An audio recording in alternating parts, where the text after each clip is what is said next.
Good morning and welcome to the MOOSA Stadium in Pearland, Texas. We're about 25 miles south of Houston. And welcome to the 5th edition of the Turmeric Spring Super Edition HYPL Houston Youth Premier League 2023. Here for a matchup between the TCC Kings and the Challengers.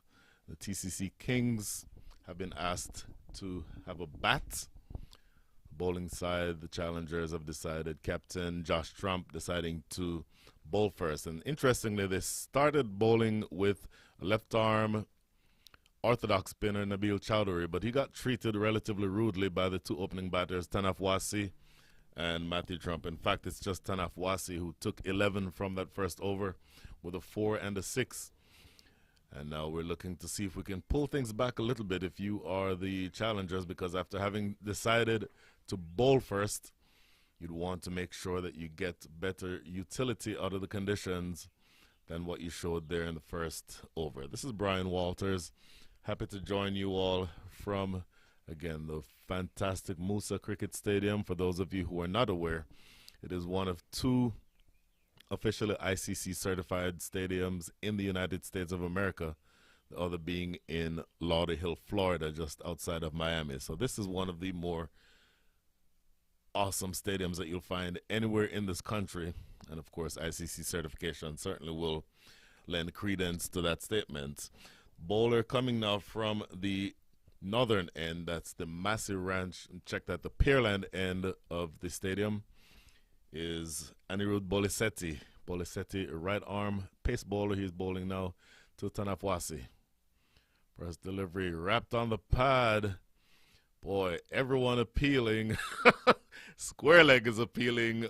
Point is appealing. So maybe we'll have to speak a little bit about what constitutes a proper appeal.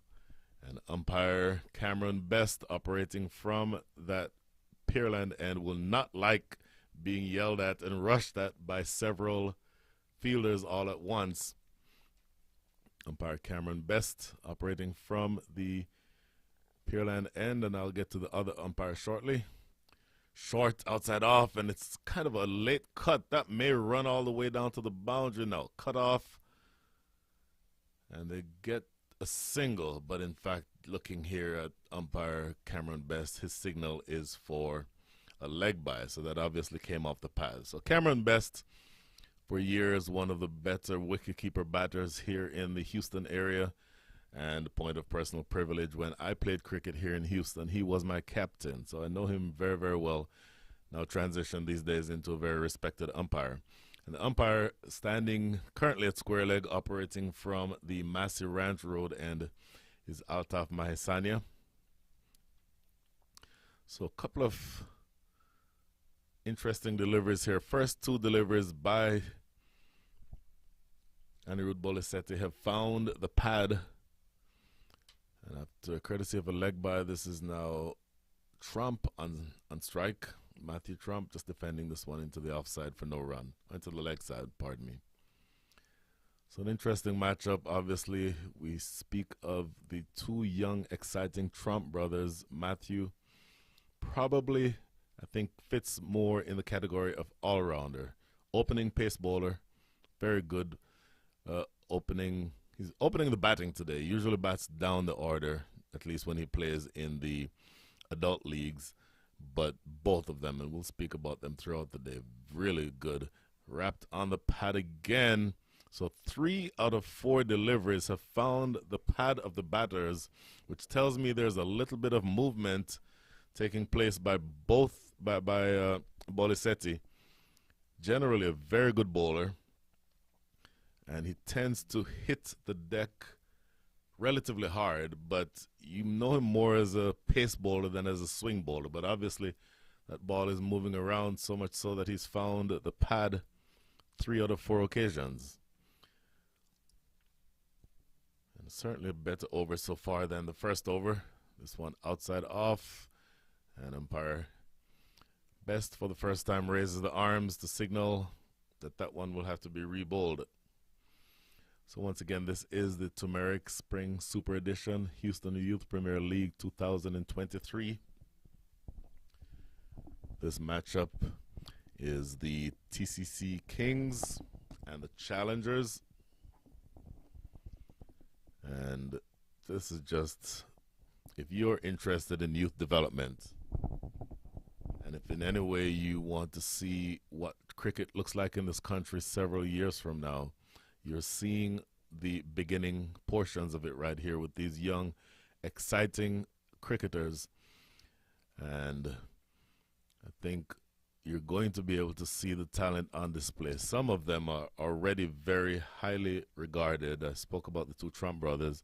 Then, of course, Tanaf Wasi, who is now on strike, is a tremendous young batter in his own right. Wicketkeeper batter. Plays in the minor league system as well. And this last delivery stroked into the offside.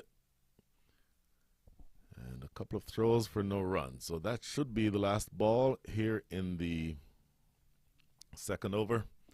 At the end of 2, the score is 14 without loss.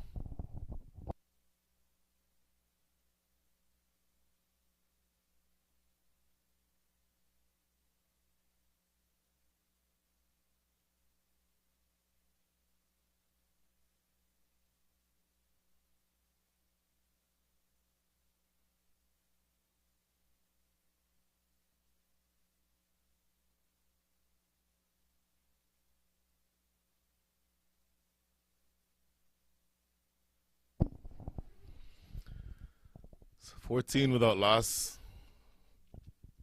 It appears that the Challengers are going to stick with the opening spinner, Nabil Chowdhury.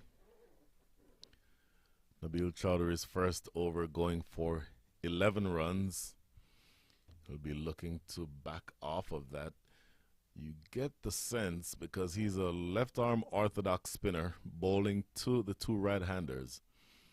In looking at the pitch beforehand, I didn't think that this pitch would take a lot of turn. And based on the way that he started out here, I don't think that there's going to be a whole lot of turn. Certainly not with the new ball. This is struck into the offside.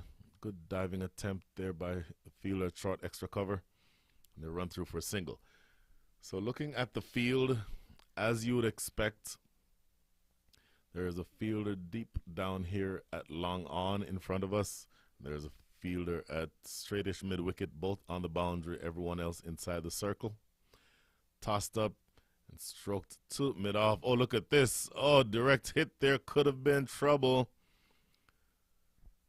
Tell you what, Matthew Trump looking, maybe trying to get on strike.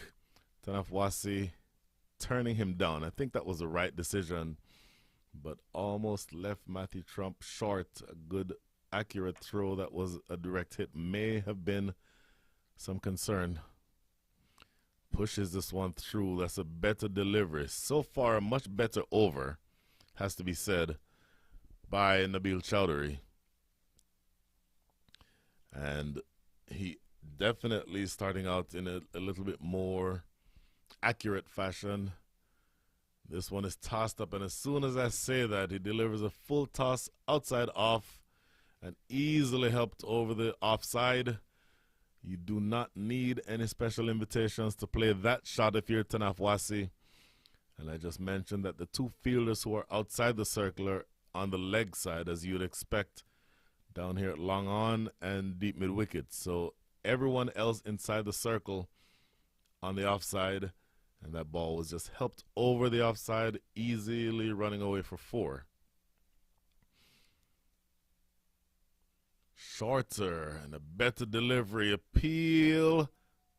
And what happened here? He's knocked him over, I believe. Yep. In fact, it might have been a catch behind. Either way, the wicket goes down. So after being struck for 4 off, frankly, not a very good delivery, Nabil Chowdhury comes right back, shorter or quicker, flatter through the air. And we'll have to see exactly what happened here. It might have been a catch, and we're sort of blinded from our perspective here. So it's a little difficult to see exactly what happened. I'm going to assume that that was a catch behind. But either way, and in fact, looking at the work here, oh, he defended it, and it trickled back onto the stumps. And so that slightly dislodged the off bail. So my apologies, I'm a little shielded from the direct view from where we are. I only happen to be catching the replay on the YouTube channel, which hopefully all of you are watching on. And all that happened here is that we had a relatively quick start by Tanafwasi, but Nabil Chowdhury gets his revenge, comes back, and Nabil Chowdhury bowls Tanafwasi, courtesy of the inside edge that trickled back onto the stumps. And that is the first wicket to go down. So after, well, in fact, we have, one over. First over bowled by Nabil Chowdhury went for 11. His next over goes for 5 and he takes a wicket. So that's a good start, a good comeback by the young man. And the new batter in now is going to be Utkarsh Srivastava. This is Boliseti back to start his second over. So much better passage of play here for the challengers. The first over went for 11. Since then, they've only conceded 8 runs and have taken a wicket. So this is a good fight back for them, sort of justifying their decision to bat or to bowl first. And even though the young left-hander Nabil Chowdhury was treated relatively rudely, he managed to come back and get the big wicket of Tanafwasi. This is whipped behind square. Wow, that's a good piece of fielding. I tell you what, either side of that fielder and that ball might have raced across the quick outfield for a boundary. So that's a good piece of fielding. That line for Boliseti is going to need to be a little bit more toward off stump, because at that angle, right arm over the wicket, anything that is angled down leg is easy pickings, and that only the sole fielder inside the circle behind square is that one who the ball just went to. And this is forced off the back foot down to deep third for a single. So I think this is feeling more along the lines of what you were expecting the challengers when you decided to bat first, or when you decided to bowl first, my apologies. And so far, with that single, the overall run rate hovering just around 6, maybe just below 6. I'll get you those details in just a minute.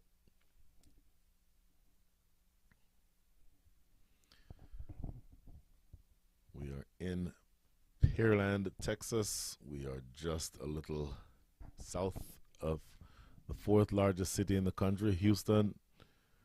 Good delivery. First one to Utkarsh Srivastava, just defending in front of the stumps for no run.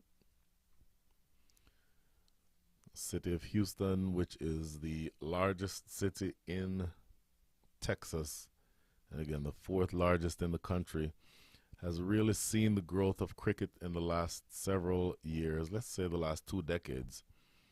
So a couple of decades ago when I played here in Houston, there was no facility even remotely close to what MOOSA Stadium represents. And then if you go about an hour northwest of here to Prairie View, Texas, that's where you have the Prairie View Cricket Club. I'm sorry, the Prairie View Cricket Ground. And that facility is certainly way more remarkable than anything else anywhere in the country. 8 proper cricket fields, 8 turf wickets, and hosts a lot of cricket. Tremendous work done there by Mangesh Chowdhury and the rest of his team. And the owner of that facility, Mr. Tanwir Ahmed, saw a vision and implemented that vision, so much so that cricket in this country, I think, will be on firm footing for a really long time to come. In the meantime, so 1 ball remaining here in the 4th over. That run rate now under 6, it's 5.48. So that fast start that was represented by the 11 runs coming from that first over has been negated, and this is defended back down the pitch. Cleanup work done there by that fielder, short mid-on, and that's no run. So another good over. Once again, the first over going for 11, then the 3 after that total combined going for 10. So at the end of 4, the score is 21 for 1.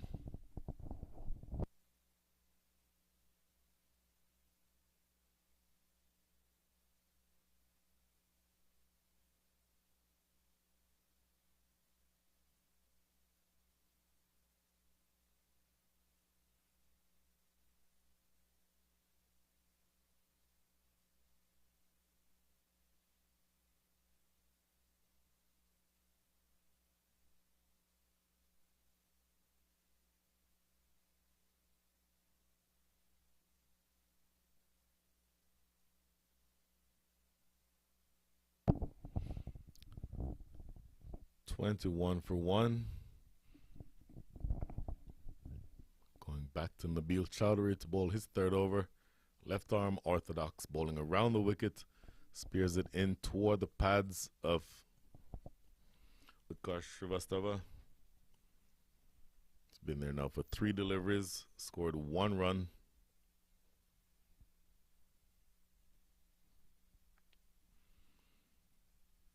Next delivery, stroking it to mid-off. Quick single taken. A fielder at mid-on, or mid-off rather, was sort of back on the circle and honestly a bit on his heels. So he's probably going to want to charge those types of fielding opportunities to put pressure, keep the pressure on the batting side. But this does bring Matthew Trump back on strike.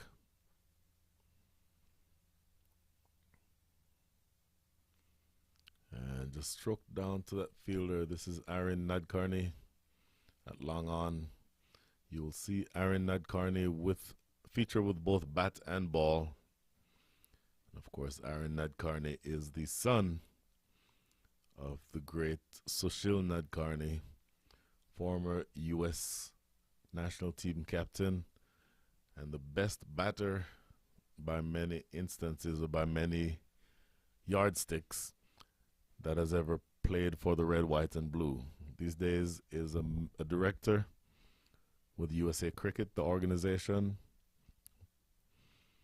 and somebody who I've known for a very long time. We had some battles on the cricket field, mostly in his favor, of course. Now stroked right back down the ground to Nadkarni. And so the TCC Kings are happy right now to just keep having the scoreboard keep ticking.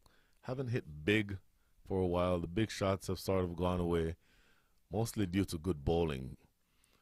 And this is struck into the cover. It's good diving stop by that fielder at cover to his left. Good piece of work. So 3 consecutive singles. But overall, another very good over in progress. And that is the end of the over. At the end of the over, the score is 26 for 1.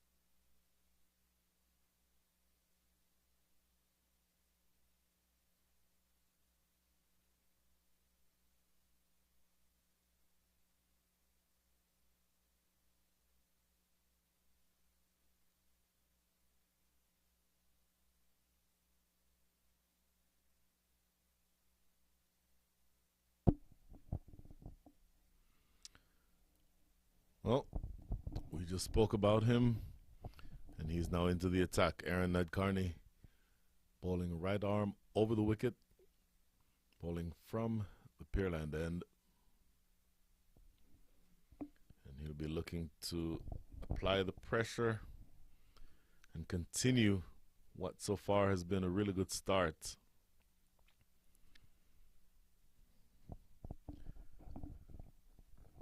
First over again, going for 11 runs, but ever since that, they've brought things back. And for the most part, have bowled very well. So 26 runs from the first 5 overs is Nad Carney. Stroked down to mid-off. Good diving attempt there. This is going to be the last over of the power play. They run through for a quick single. That last over of the power play, just in case, for those of you who are not aware, the power play is the first 6 overs of any T20 match. First 6 overs, the first 36 legal deliveries. You can only have 2 fielders outside of that 30-yard circle. Nad Carney, good delivery. Outside off, attempted cut by Matthew Trump and not able to make contact. So the 2 fielders who are outside the circle are at deep backward square leg and down here at third man. Not surprising that that's the type of field that a bowler who hits the deck hard is going to want to keep, which also suggests that he's not going to be bowling anything full. He's going to be bowling short of a length like that, and that is defended to backward point. So 3 consecutive dot balls to start. Make that 3 of the first 4 delivers are dots. This is good bowling by Nad Carney.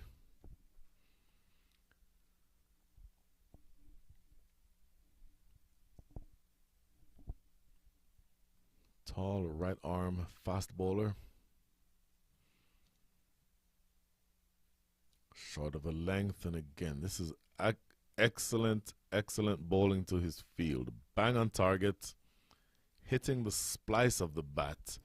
So that's the length that you're going to try to bowl if you are a bowler who has any amount of pace. And you'll also see at some point, given his pace, that he'll try to challenge the batters and with bowling short and get that deep square leg into play. Here he goes for the Yorker, stroked into the covers for no run. And just got my bearings wrong there, my apologies. There's 1 ball left, which means that the first ball was a single and 4 dot balls since then. So just the last of the overs or last ball of the over coming up, which again is the last ball of the power play.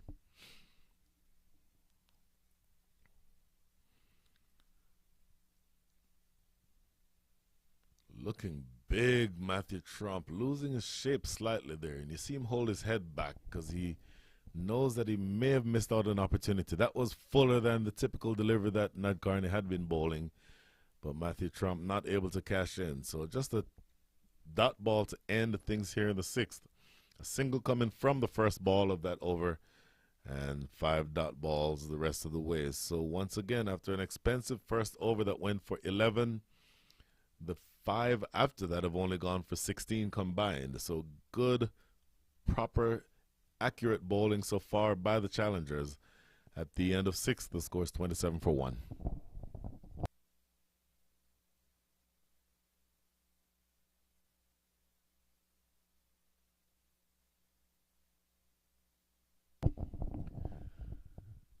Just to take you to the opposite field, the Balkis field, as a reminder, this tournament features 4 teams, the TCC Kings and the Challengers, and at the same time on the Balkis field, the field north of this one,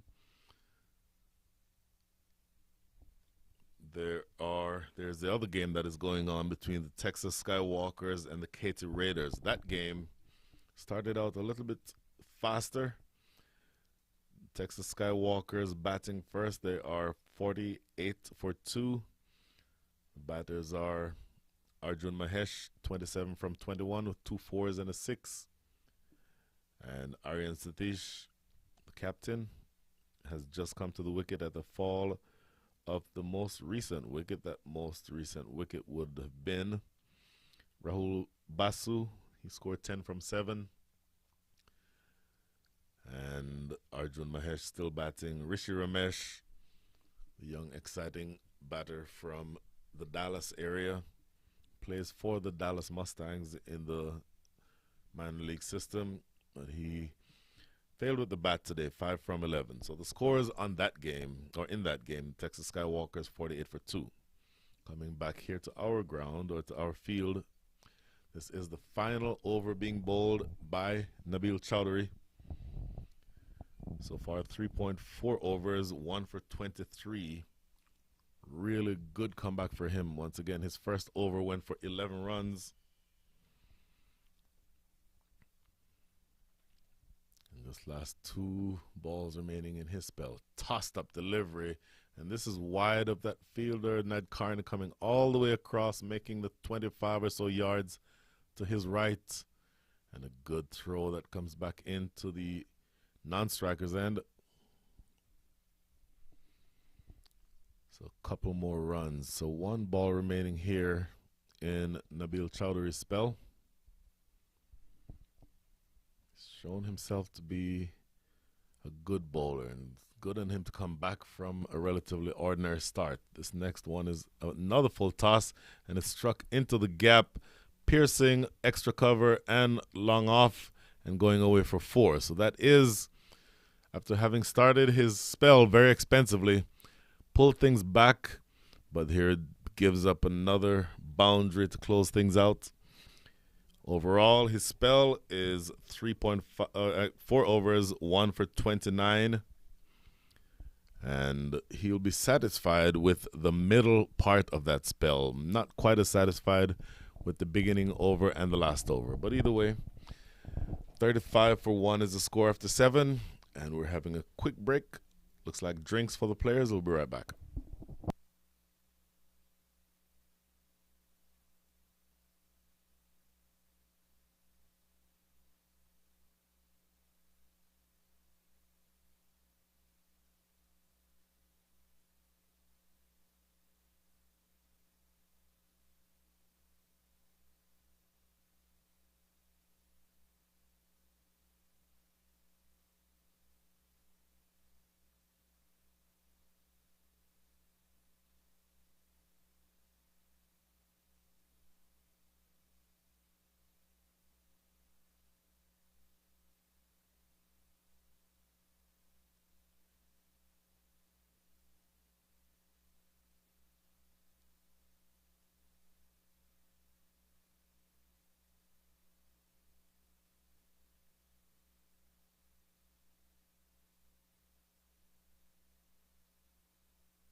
So back here at the MOOSA Stadium, Pearland, Texas, this is going to be Aaron Nadkarni to take up the attack into his second over, bowling to Matthew Trump. Stroke down the ground. That's an elegant looking shot, but of course we're outside of the power play now, so there's more protection in the deep. It's just a single down the ground. So Matthew Trump opening the batting, taking just a little bit of time to get going. 6 from 18. And Utkarsh Shrivastava, who came in at the fall of the first wicket being Tanafwasi. He's a little bit more enterprising so far with 12 from 11. Oh, wrapping him on the pad. Umpire Cameron Best having a good think, but just, I think, indicating that that was going to be high. And from our standpoint, our viewpoint here, that did exactly appear to be the case. I think that would have bounced maybe a couple of inches over the top of the stumps. We're not directly in line with the stumps, so it's hard to judge what the line would have been, but certainly from our viewpoint, that looked to be just a little high. So I think a good decision there by umpire Best. So the overall run rate, after having been 11 in the first over, is now down to 4.91. And it will go down a little bit more with that dot ball. Once again, really good bowling being exhibited here by the challengers. Utkarsh Shrivastava now 12 from 13. Matthew Trump 7 from 19. So just looking at our YouTube channel here, there are 33 of you who are online and watching. I'll get back to that shortly. Short of a length, good attacking type of a length, but the line was a little too far outside off stump. And so another wide called by umpire Best.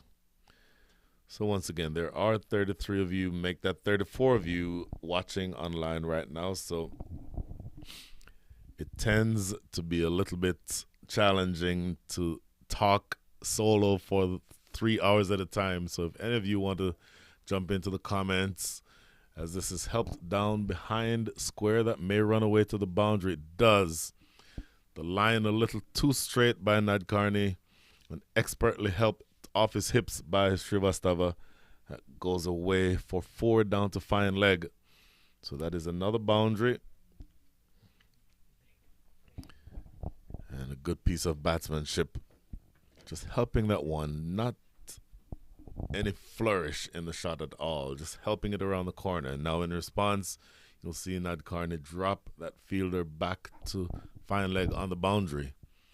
Full, clipped in the air. And they'll just probably get 1 there. So a little bit more activity in this over so far. The last several had been very sedate. First one going for 11, and before that, the next several going for about 20, but now we're at 42 for 1 with 1 ball to come. And I absolutely am delighted to be joined here in the commentary area by Mr. Ramji Subramaniam. Ramji, good morning. Good morning, Brian, and thank you for making it to this Houston Youth Premier League once again. It's always a pleasure having you here. And hearing that amazing voice makes us get a full feel, or it gives a completeness to the game, I would say. I appreciate that. Fortune favors the brave. A huge slash outside off stump. Outside edge found by Aaron Nadkarni. But Matthew Trump gets 4 runs to his name. He'll be pleased with that, at least in terms of the results. So that is the end of the 8th over. 46 for 1 is the score. So, Ramji, I was talking about the fact that we have 2 games going on at once. So you probably have a better sense of what's going on in the other field than I do. Absolutely. I just took a walk down there to get my morning steps. And, yeah, I mean, things are looking pretty good for both the teams, I would say. It's an even situation. The runs are plenty there already. They are in the 9th over and they are 60 runs, Texas Skywalkers, but at the loss of 2 wickets, 2 key wickets, I would say. One was Rahul Basu, who opened the innings along with Arjun Mahesh, and Rishi Ramesh followed him for just 5 runs of 11 deliveries. He was expected to fire big, but then the game is still young. The tournament is still young, so there is a lot more fireworks to witness. So the score at the end of the 9th over, I would say, is about 61 for the loss of 2 wickets. Arjun's still going steady with 34 unbeaten. And accompanying him in the middle is Aryan Satish, who just came in and scored 5 of 8 runs. Fantastic. So Rishi Ramesh, you mentioned that he's expected to produce heavily throughout this tournament. The young man I mentioned earlier, he plays with the Dallas Mustangs in the minor league system. Going back several years, if you go back about, let's say, 8 or 9 years, Rishi Ramesh and my son played on the same cricket team. Awesome. Wow. So these days my son is a soccer player. Loves cricket, but transitioned to soccer, which is what his older brother also plays. He's a professional soccer player, but still loves the sport. But I think it's interesting that Rishi himself, who we've known for a good almost 10 years, is somebody who we've seen grow in stature and in productivity to be a really, really good cricketer, good, proper batter, dynamic in the outfield, fields anywhere in the field, actually. And I think just more than anything else, it's good to have the qualities and skills that make you a good cricketer, but to combine that with being just a good person is also a really good thing, a good habit to have. Absolutely. I'll come back to the point about your sons a little later. But then, yeah, of course, talking of Rishi Ramesh, yeah, I think he's also a handy spinner if you want to get a breakthrough somewhere. So I've seen him hit those big monstrous sixers out of the park. So yeah, it's as I said, the tournament is still young. There are 5 more league games for the Texas Skywalkers. They'll produce some good results, I believe. And so far, I think they are going steady despite losing 2 wickets. Coming back to your sons, did they switch to soccer because the decision was from your end to that they were not playing as good as you in your playing days, that you were upset about them? You ask a really, really difficult question. What it comes down to is a head versus heart conversation. So the heart says they're both, well, my oldest son is about 6'2", very athletic, would be an absolutely brilliant fast bowler. Tried cricket for a while, didn't necessarily like it, switched to soccer pretty earlier on. My younger son, he's 16 years old now, and he is not quite as tall yet as my older son, but he's about 5'11". And he is an absolutely brilliant fast bowler and an opening right-handed fast bowler, opening left-handed batter is what he played when he played. But my oldest son went to school on a soccer scholarship. There is no such thing today as a cricket scholarship in this country. And so you essentially have the situation where if you want the opportunities that are in front of you as a sportsman, they're easier to get, at least today, in soccer than in cricket. So Yeah, that was the end of that conversation, there's a lot, to be very of honest. discussion about cricket scholarship that we will have throughout Yes. this tournament. And I think we back to the game here. We have, is that Pranav Batard bowling from the pavilion end. And we have Tromp and Utkarsh in the middle. Well, Pranav Batard, tall, orthodox right-arm spinner bowling to Matthew Trump, who's been there for a while. I'd expect for him to be targeting the onside. That ball is turning into him. And that line so far, at least from the first couple deliveries I've seen from Batard, have been a little straight, have been middle, and leg. So that presents scoring opportunities on the onside. So Batard is going to want to keep that ball outside of off stump. And this is stroked into the cover as a bit of a misfield, and that's going to be a single. So Matthew Trump has been there for a while. Opened the batting. Usually you see him bat in the middle order, but opened the batting today with that single that he's now 14 from 22 with 1 boundary. That boundary, a thick outside edge that went to third man. But he's the type of batter who can go on, and he can also accelerate when he needs to. So one to keep an eye on. Yeah, from the looks of it, I think when they started off with Matthew Trump and Tanaf Wasi to begin with, the roles were clearly defined, I guess, with Tanaf doing the explosive hitting and then Matthew Trump holding one end. And I think Matthew seems to continue the same role with leaving Utkarsh to go bang, bang, bang. And playing a very sedate. I'm probably still sleepy, I guess. Playing a sedate innings there so far. And it comes to the bowler.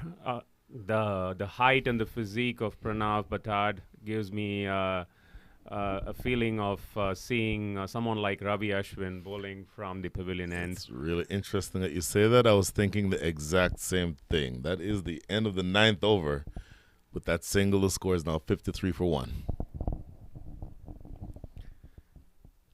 Interesting. Talking about scholarships in this country, I think there's a lot that needs to be done, especially at the grassroots level, taking this game to the schools, and also a lot of support needed from USA Cricket as well as ICC to popularize this game and take it all the way to every single city across the country, because there's a plethora of talent, I would say, in this country. There's no doubt for that. I think it's more about how we market. And this is a country that's not devoid of funding. Also, there is a lot of funds that will be available from corporates as well as from big sponsors. So it's only a matter of time. You've hit on several of my hot buttons. I won't be as open in this conversation as I am when we're on our calls. I'm a member of the development committee for USA Cricket, and everything that you just said is a major hot button for me. Number one, the resources are there. Number two, the players are there. This country has somewhere around 200,000 active cricketers. Wow. The third point is one that you didn't make, but I think is one that is extremely important. The overall cricket community in this country. Cricket community meaning people who know the sport and are familiar with it enough with it to be able to recognize it. That number is about 15 million. Okay? Amazing. Wow. The United States of America has a population of 330 million people. So there are 315 million people right now who do not know the sport. If you say there are, let's say, a third of those are kids under the age of 18, or let's say a fourth are the kids under the age of 18, then you're talking about 75 million kids who right now, if you ask them to list their top 10 sports, cricket wouldn't make it anywhere on that list. The only thing that they would know about cricket is it's a wireless company. It's a wireless company, or it's a cell phone, or it's an insect. Exactly. And what that does is tells us that we have, number one, the largest sports market in the world, just on a financial basis. The largest overall sports market, the resources that you could potentially get from corporations that are looking to, be associated with with a proper or a growing sport. The resources are not necessarily infinite, but way more than you'd find anywhere else in the world. So what that tells me is that we've just not done as good enough job in being able to take cricket to the wider audience.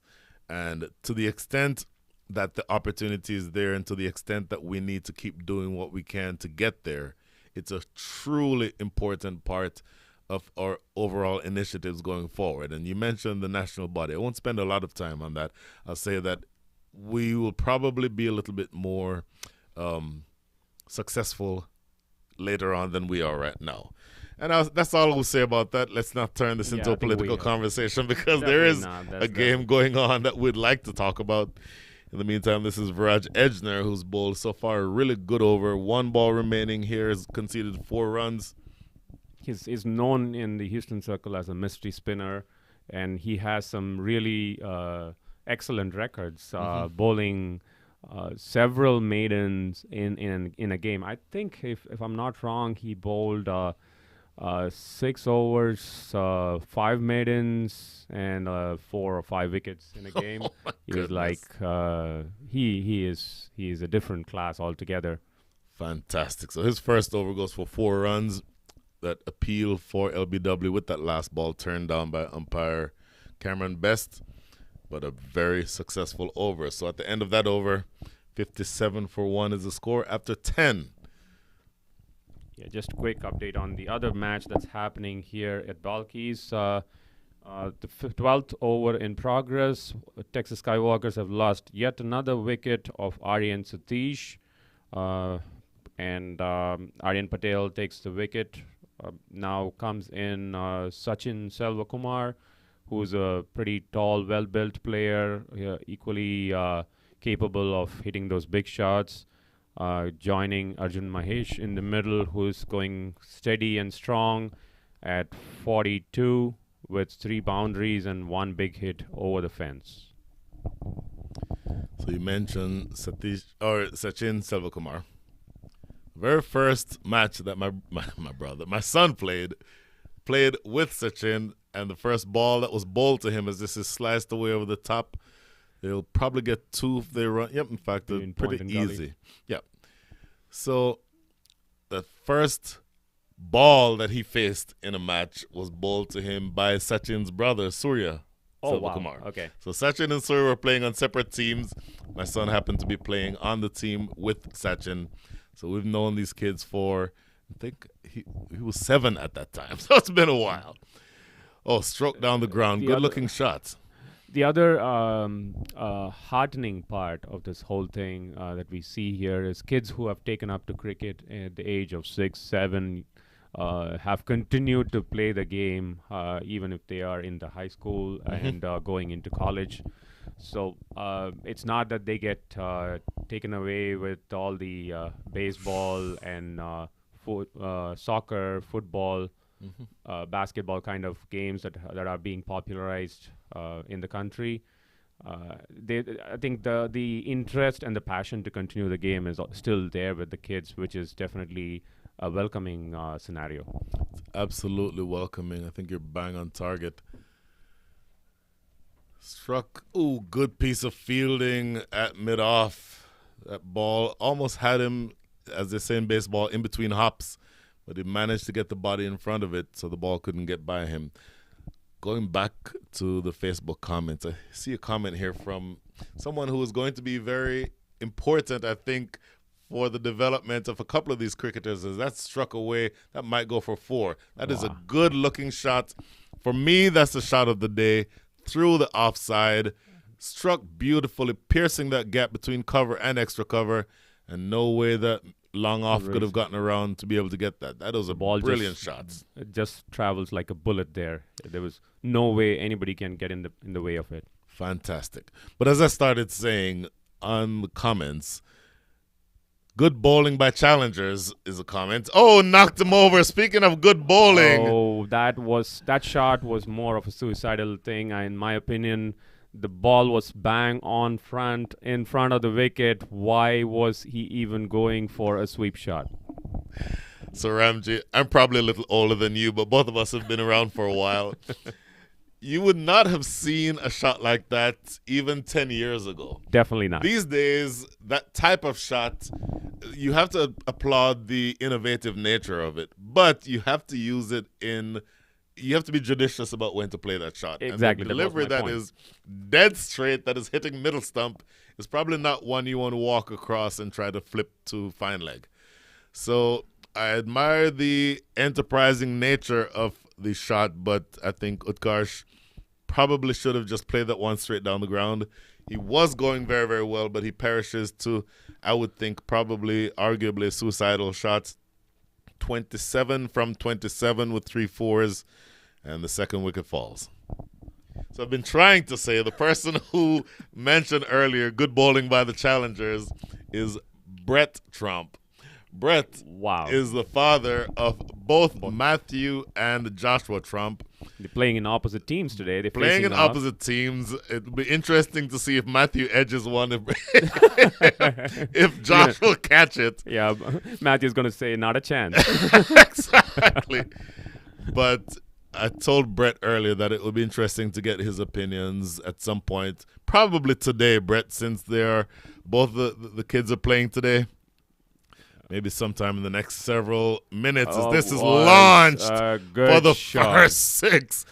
Oh, it connected it on the full without letting the ball hit, and that was sailing over cow corner for a mighty 6. The fielder out there was put there for a purpose, but it was beyond his reach.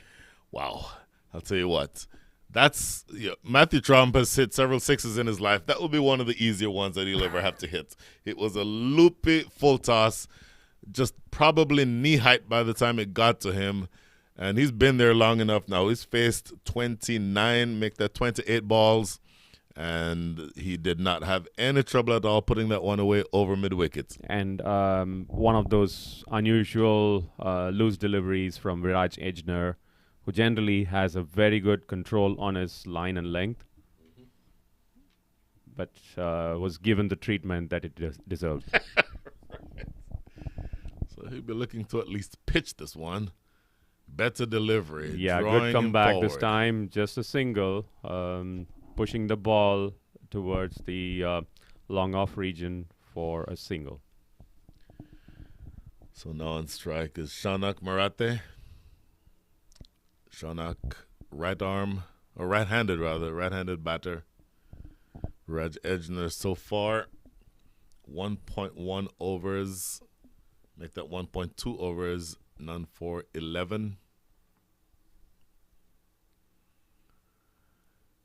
And the mistress spin doesn't exactly work if the ball doesn't pitch. So he's going to want to make sure that You have to pitch it in the right to area. live in his into his reputation as a mistress spinner. Just make that ball pitch. Good ball. Very, very full. Drawing the batter forward. This is Shaunak Marate again. Faced one delivery so far. That was the first one that you just saw. But has the ability, I think, to bat long. I've seen him bat before. And he certainly looks the part. Oh, he almost chopped that one on. That could have gone anywhere. He's going to end up getting 2. But that easily could have gone onto the leg stump. That was off the under edge. And that cleanup work done by that fielder running all the way across from short third. Yeah. So he gets off the mark here. I guess that's Adi Nair, if I'm not wrong. Or is it Nabil? That is Adi Nair. Good long run. Better delivery. Oh, speaking of Brett Trump, and there he is. Think of the angel, and there he is. Welcome to the commentary box. Speak of the devil. Mr. Trump, please have a seat. And this is defended into the offside for no run. Good morning. What a day. So I have a question I have to ask, and that is the end of the over, by the way. The score is 74 for 2. Question I have to ask you is this. When you see both of your sons in the middle of the action, number one, if Matt edges it, do you want Josh to take the catch? And number 2, if Matt is bowling full pace, do you want Josh to hit him back over his head for 6? Brian, let me ask you this. If you had both your sons hanging over a cliff and you could pick one, who would it be? Great question. I have no way of answering that.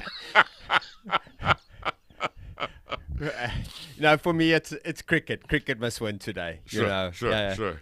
It's wonderful to see them playing. They've never actually been opposing captains before, so Interesting. That's a first today. So that's interesting. Wow. Okay, so then obviously they would have both grown up, feels like, into a cricket family. You look the part yourself. Talk to me a little bit after this ball. I want to hear about your own cricketing career. Huge swipe. Did he knock him over? Yes, he did. Flatter and quicker. And Matthew, looking to play that one to deep mid-wicket, goes across the line and unfortunately loses his off stump in the process. So let's say, coach/dad, what did you see on that shot? Yeah, not a typical innings by Matt. Probably one of the slowest innings I've seen him ever play. He's normally pretty quick, bat around the 150, strike rate up front.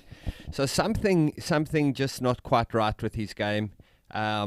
Generally would pick that shot up pretty easily, pretty straight and coming through nicely. So something's not quite there. It's interesting. So looking at the wicket ahead of time, the sense that I got, the typical wicket at MOOSA Stadium is a road, and you can see your reflection in it, and it's a 190, 200 type of wicket. I thought it would be a little bit tricky, and I think it would have offered more of a balance between bat and ball, but it doesn't look so far when the spinners are bowling like it's turning very much. So in looking at Matt's strike rate, it was somewhere for a while he was around 33%, a 6 from 18 or something like that. So is it a matter of him just getting frustrated and then playing a shot out of frustration? Yeah, and I've seen Matthew do that. He looked a little bit more composed. I thought he might pull himself through it. I didn't think he was going to get his best innings today, but generally he's got the head to do it. But I haven't seen him bat this slow in probably the last 10, 15 innings. So something's not quite right. I think the bowling has been good. It seems to be skiddy a bit, Yes. not much turn. The other thing in his favour. Not in his favour is that his brother, who's the opposing captain, knows exactly where he hits the ball. So He knows where the bowlers must bowl Yes. and where to set the field. But that's not an excuse. I just didn't see it coming out Sure. of the bat well today for Matt. Well, the future is bright in a general sense, and then specifically for both of your sons. So this is by no means anything negative against him, I don't think. And from what I've seen him play now for a little over a year, and he's the type of player who can go back and be reflective and decide what to do next. It may also help in the next game that he plays that his brother is not going to be right behind him. So, There's definitely a few words spoken. I would behind those imagine. For sure. So going back to you now, tell me a little bit about your cricket and why is it that both of your sons are as good as they are? Oh, man, growing up in South Africa, wonderful country. Mm-hmm. Very grateful for the upbringing and opportunities that we had there. It's just a sport that, is in South Africans' blood, really. And my father played a lot of cricket. He played in those days. There was a lot of club cricket, and it was very strong. And so in his team was Clive Rice, and also he played against Clive Rice and Jimmy Cook. Oh, wow. Quite a few South African players. And so he just really loved it, and he gave me the love. I played some provincial state cricket. I never really went on to make it much further than that at school level. I just knew when my boys were going to be born, if I had to give them something, I'd put a bat in their hands, and they've just loved it. Well, it sounds very much like your upbringing was similar to mine, with the big difference being that I left Jamaica way too soon to be able to play cricket at any high level. But it certainly was in our blood. And, of course, growing up in Jamaica in the 70s, then we only had the best team in the world to look at at that time. So I like your statement about it being in the blood, because it certainly was. Now, Matt, I've described as more of an all-rounder, Josh, a wicket-keeper batter. At what point did they start specializing? In other words, at what point did Matt say, you know what, I think I want to do bowling and batting, and then Josh saying, I want to focus on my batting? Yeah, when they started cricket coaching at about 6, and at that it was just do everything that you can. And then when they were about 9, I started to say to them, boys, to really go far, if you want to go far in cricket, you've got to pick your specialties. So at that sort of age, Josh said, look, I'm going to keep, and Matt said, I'm going to bowl and bat. That's interesting. So that was really, you've got to start deciding what you want to do and then focus on it. And so they did that from a young age. And, going to school in South Africa, the school they were at had 4 turf wickets. So that was the reality. They had just so much opportunity to play cricket all the time, and it was just a daily thing. But, one of the things I really remember from when they've been really young was when they started their cricket coaching. Their coach, Jody Martins, had been their coach until we moved to the US last year. And the first thing he taught them as I went down to the nets was that they were just hitting the ball like baseball style. And I said to him, like, what's going on? Why don't you just coach some technique here? And he said, no, the first thing I got to do to teach these boys is to hit the ball. And that's really helped them, is that you often find, and what I've seen a lot in the American cricket, very, very technical and good, but the ability to really launch it over the boundary, not as much. And so that's just something that I think is a good learning just to mention on this is for the Americans, because the game is moving towards you've got to be able to bat at 150 strike rate. That is an interesting point. Excuse me. Sometimes you think hit long comes after learning how to hit well. And from what you're saying, it's exactly the opposite, at least in terms of what the coach is teaching. So if you take somebody, let's just pick on a power hitter. Let's say Chris Gale. Yeah. Chris Gale is probably not the most technical correct bat that you'll ever see. Yeah. Compare him to somebody like a Brian Lara. Yeah. But he'll hit the ball a mile and a half Yeah. if it's in the right spot. So your point is probably a good one that, you know what, if you just focus on hitting the ball and forget about technique, the technique can come later on. It can be an addition, but it doesn't have to be one first, then the other. Absolutely. I think, that was his view, and it helped the boys through their careers. I always told these boys can hit it further than everybody, and then you bring in the technique. Sure. And the other interesting point is I had dinner a few years ago actually with Brian Lara, and I was fortunate enough to sit next to him. So I said to Brian, what was your secret as a youth? And he said that he always just used to go and play with the older kids. He said he was 13 or 12 and his brother was 17, and they didn't really want him to play, but he just put his hand to always play with people that were better than him. So that's something we really got to just strive to be playing against people that are better than you all the time. Interesting. So getting back to that in a second, let's just update where we are right now. 81 for 3 after 14. Vihan Mehta, 3 from 3. Shanak Marathe, 6 from 12. 81 for 3 at their current rate of 5.79 projects to a 116 striker, 116 score. I think they'll be looking for more than that. If they manage to up their exact scoring rate to 8 and over, that gets them to 129. They get up to 11 or 10 and over, that gets them to 141. 10 and over is not very difficult with wickets in hand.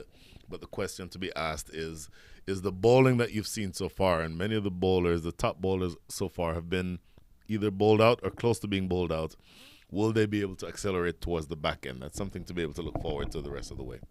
Now, going back to Brian Lara, and I don't want to turn this into just two old guys talking about cricketers who the young kids have never seen play, but Lara, obviously for me, the second best batter in the West Indies who I've laid eyes on in the last 40 years. And I'm going to ask you second best. Who would be number one? Given my vintage, who would you think I would say is number one? Sir Viv? Need I say more? The best. How do I put this? If he wanted to, play technique, you're not going to get through me, and I'll bat until, at somewhere around his 60% or 60 strike rate, he'd average 100. But his aim when he walked out there was to dominate from the first ball. And with that approach, from memory, maybe 8,500 test runs, and just an absolutely dominant player. So for me, it's a combination of the results on the field as well as the attitude and the swagger that went with it. That puts him over the top for me. The golden era of West Indies cricket. Hard to beat that. I don't want to turn this into that conversation because then we'll forget about what's going on the field in front of us. my wife met him last year in Pakistan when Matt was at the PJL. She was traveling in a team bus with him. What a legend. What a legend. Completely. I could imagine a guy that good today. Oh my goodness. Yeah. Okay, so this is now Pranav Batad into his last overs. 3 overs, 2 for 18 so far. So he is obviously the one who would have taken the wicket of Matthew when we were talking earlier. Off stump, rocked back. I think what he did in the first part of his spell, he bowled a little too straight, and they were picking runs off of him on the leg side. But he's adjusted that line, and then has also sort of mixed things up with regard to tossing some up, pushing some through more quickly. So looks to me like a really good bowler. And then Viraj Edgener so far, 3 overs, none for 17. The one who they call the mystery spinner here in Houston. So, it's not going to be easy, but those 2 spinners are just about all bowled out. So it'll be interesting to see what the bowling's like the rest of the way. Yeah, I agree. I think the two batsmen at the moment are just really pushing it around, stroking it. Bowling is tight. We need some across the fence now. I don't think 10 runs and over, 9 runs and over. What is a good score? You're 160, 8 runs and over. 100, 110, I just don't think it's going to be enough. And, I just know that this Joshua Trump's in good form at the moment. So, only joking. Well, That's prerogative. You can almost always make that statement, right? 'Cause I've seen enough of him. Even though I've seen Matthew more, Josh playing in Dallas. I've seen more of Matt recently than I have Josh. But fantastic batter. Oh my goodness! Every time I've seen him, absolutely fantastic. I saw him at a session with Bert Cockley in Austin a couple of weeks ago. And, I mean, it's just tremendous. Hand-eye coordination, for me, is the thing that stands out the most. Look at this. Oh, didn't exactly know where it was. Came skipping down the wicket and ended up just almost, I think that might have come off the pad, but just for a second, he might have lost where the ball was. Yeah. Much better bowling, changed his line. Yes. Bowling a lot straighter, a bit flatter, and making it really difficult that the batsmen need to go over the top here, and it's not happening at the moment. Oh, pushes it through and knocks him over. Boy, a similar type of delivery. Bowled. Yeah, it knocked him over. A similar delivery to the one that bowled Matt earlier on. And now here in his last over, he knocks over Vihan Mehta. So once again, pushing it through flat and quick. And if you look at the replay, you'll see that maybe Mehta was looking for something a little bit more tossed up, but looking at this, just absolutely full and straight and takes out middle and leg. So the fourth wicket goes down. The TCC Kings is wobbling just a little bit with one ball remaining here in the 15th. It'll be interesting to see how they push on from here. First day jitters in any tournament, new players, new teams. It's difficult to get the feel early, but with 5 games to go after, there's still a long way in this tournament, and we'll see where this lands up later. I must say this weather's a lot more pleasant than when I was here for the minor league, Brian. Goodness. Well, this is, first of all, it's Texas. So things are going to be different just from when I left home in Austin this morning at 5 o'clock. The temperature was 45 degrees. I come here and it's 70, which is just stupid to me. I can't understand that. And then when you come back here in July, it's going to be, 95, 100% humidity. And for my family watching at the moment in South Africa, that's 35 degrees with high humidity. Very hot. What a great last ball of his spell, bowled by Pranav Batad to Suvir Gudipati. That went through and I think might have clipped the inside edge and they run through for a single. So great spell. 4 overs, 3 for 25 at the end of 15. Well bowled, Absolutely well bowled. 15 up, scores 88 for 4.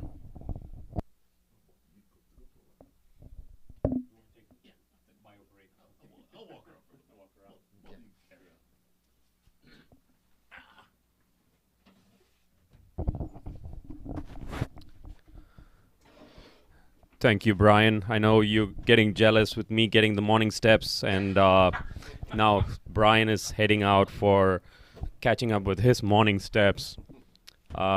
Welcome, Brett, to the commentary box. Thank you. Pleasure to have you here.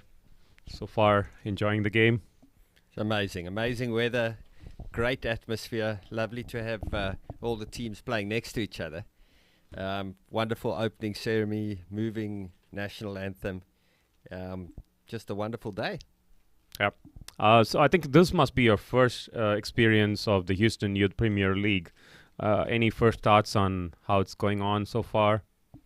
Yeah, I mean, last week my sons played in the senior.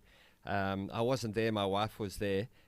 Wonderful tournament. Well run, great quality cricket. Just amazing the talent that's in America. My initial thoughts today was, wow, some real good players just that are in these teams. I thought the bowling has been excellent this morning, and these are just players I haven't seen before, which is very encouraging for me. It's that there's a depth. There really is a depth in in US cricket. This is just in one state. Can you imagine how far this can go down? So it's exciting. Absolutely. I mean, I echo your observation as well here. I concur with that. We have a lot of talent across the country. We have players coming in as far as Chicago, Denver, Maryland, Atlanta. So it's a good mix of the best of talent from across the country. Right now, we're seeing Adi Nair bowling from the Balkis end. He's been introduced as another spinner now, with Pranav Batat completing his quota of 4 overs, doing a good job there with 3 wickets for 25. I think the challengers have figured out that the spinners are going to be very useful to restrict the game. I mean, and the other thing that's, I think, extremely impressive is that these young guys are getting to play on an internationally recognized facility. It's as we know, with the limited turf wickets in America, just to get on one is a treat. But never mind that we get to play at a ground that's seen some great international sides come through. I think is a wonderful experience for the boys. Absolutely. Not many get to play at this age in an internationally certified venue like the MOOSA Stadium. Thanks to MOOSA for being generous in offering this facility for the HYPL. Adi Nair bowling very economical so far, has been only giving away the singles for the bowlers, for the batsmen. Pretty good bowling at the death overs. That's what the challengers need at this stage to restrict the TCC Kings to a par total or maybe sub-par total. Yeah, I think it's been, I may be wrong, 4 or 5 overs since we've seen a boundary. Yeah, where do you think it's going to end up in next 4 overs from here? Take a guess on what's going to be. I'm not seeing too much intent by the batsman at the moment. So I can't see it being much more than maybe 25, maybe 30 at best. So around about the 125 mark, 120 would be a good outcome. And maybe the TCC Kings need to just reevaluate their batting order. They had their 2 big hitters open the batting. Matt didn't come off today, but Vasi did. I had a feeling that the plan was to have Vasi go big guns and Matt do more of an anchor role there, which I think he did, which is unusual for Matt to play more of a sedate innings there. Wow, so challengers bringing back their strike bowler Anirudh Boliseti to bowl from the pavilion end. He's known to be good at the death overs, and let's see if he's living up to his reputation. Yeah, I've been really impressed with Boliseti. I saw him in the warm-up. I actually leant over to Josh. I said, Josh, this kid's got some real pace, and he's bowled well. I thought his first 2 overs were excellent. Had 2 close LBW decisions turned down. And he comes in with a lot of effort and heart and skids it through. Still will grow, and I think as he grows, he'll get even quicker. But I mean, well done to this lad. Bowled really well today. Absolutely. I think he's arching his back really well and to generate that extra pace. And it's a good strategy to bowl a fast bowler from the pavilion end and operate a spinner from the Balkis end. I think that way they are keeping the batsman silent, not giving away too much boundaries at this point.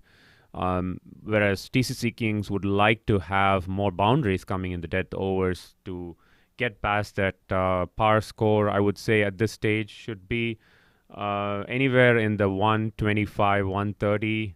Should be a good score. That ball unusually keeping low for some reason. Yeah, that was strange. That didn't bounce at all. Yeah, both batsmen batting around the 57, 58 strike rate, which is unfortunately a bit low for this time of the game. Love to see that above 100 at least now, at least finish off with that strike rate.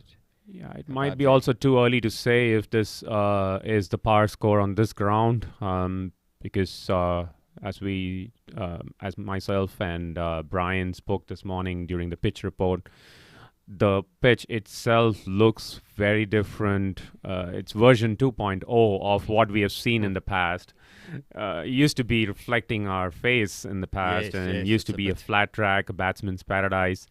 Turning out to be an even contest between the batsman and bowler, with the bowler slightly having an upper hand, with the odd ball keeping a little low. Yeah, Bolasetti has hit his line all day today and hasn't waved at it at all. As I said, really impressed. It has been tremendously economical so far, just conceding 6 runs in his 2.5 overs. Yeah, phenomenal.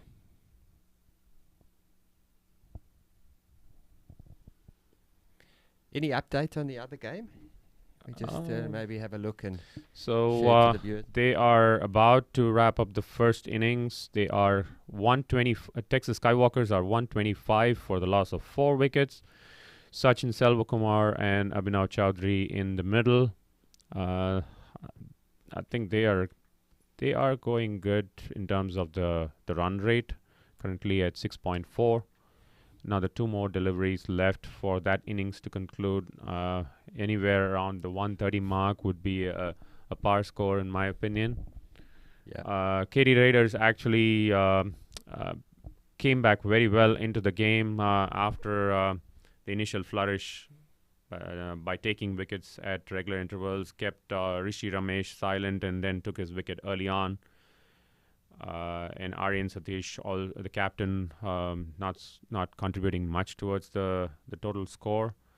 But after Arjun made a well-paced 50, getting out for 54, Sachin and Abhinav Chaudhary have settled down to finish off, taking the team. That's back-to-back boundaries from Sachin Selvakumar. He is taking it closer to the 130 mark. So coming back to the game, TCC Kings and Challengers, it's Aaron Nadkarni coming back to bowl from the Balkis' end. Yeah, both these bowlers bowled extremely well today and left wicketless, which is strange, but... I think sometimes you create the pressure on the batsman by not giving away runs and being economical in your over, and that kind of reflects on the next bowler who comes in, yes, who makes the batsman hit and give away their wicket, right? So you create opportunities or you take wickets. So one of the two is always a useful contribution to the team. Yeah, I love that. One bowler creating the pressure on the one side and then the other bowler reaping the rewards. Yeah, I know how it feels when you are bowling really economical and end up wicketless at the end of the game. I've seen that many times with my own son. He comes, creates the pressure, but he comes back home saying, "Hey, it would have been good if I'd taken some wickets there." Absolutely, kids.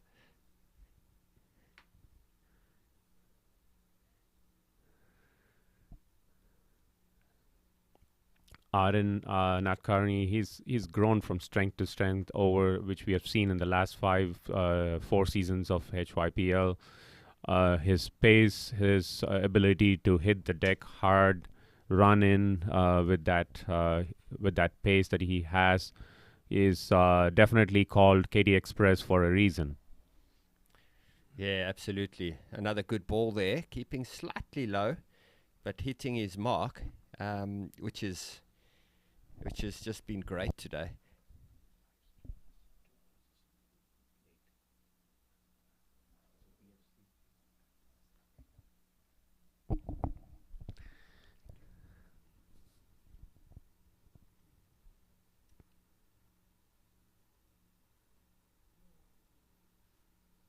The ball keeping really low surprised the batsman with the lack of bounce, I would say.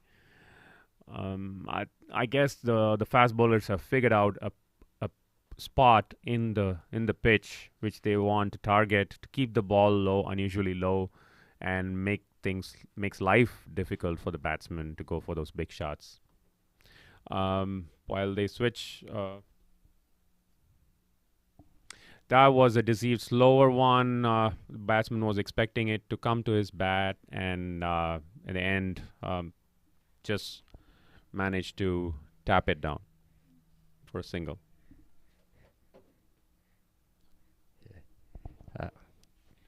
I'm learning some good lessons here in the commentary box.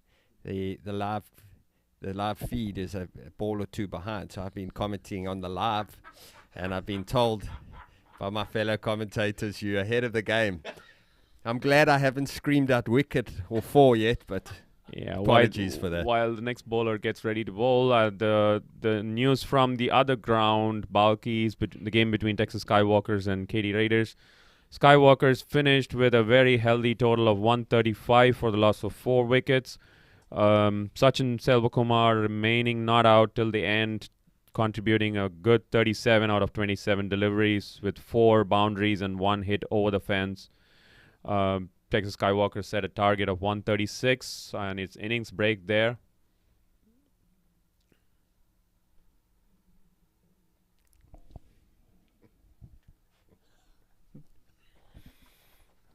Yeah, I'm a fortune teller. Can tell you what's going to happen before you see it on the TV. Anirudh Bulisetti choosing to bowl from around the wickets for the batsman for a reason. He knows that the batsman is gonna go after him, so he's bowling around the wicket and creating that angle for the batsman to make it difficult. All that they can do at this point is just score 1s and 2s, which is not going to be what the challengers coach and the TCC Kings coach and the management will be happy about. They want some big runs. A couple of boundaries here will actually push the score closer to the 125, 130 mark.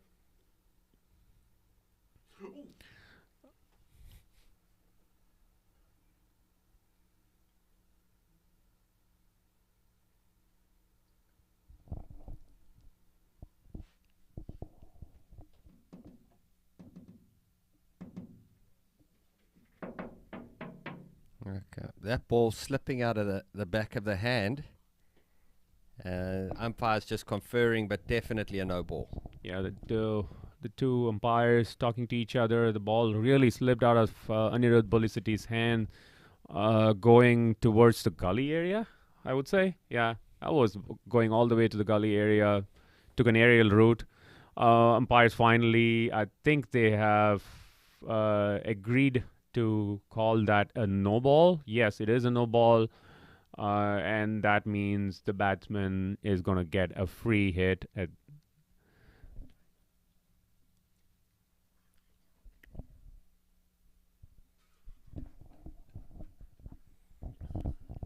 This is good news for the batsman. Let's see what he can do here. Umpire signaling a no ball there.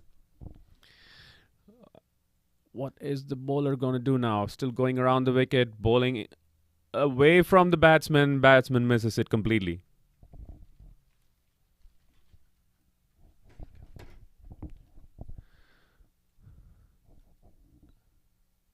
Again, bowling away from the batsman on the 5th stump line. Batsman missing it again. Every dot ball is good news for the challengers.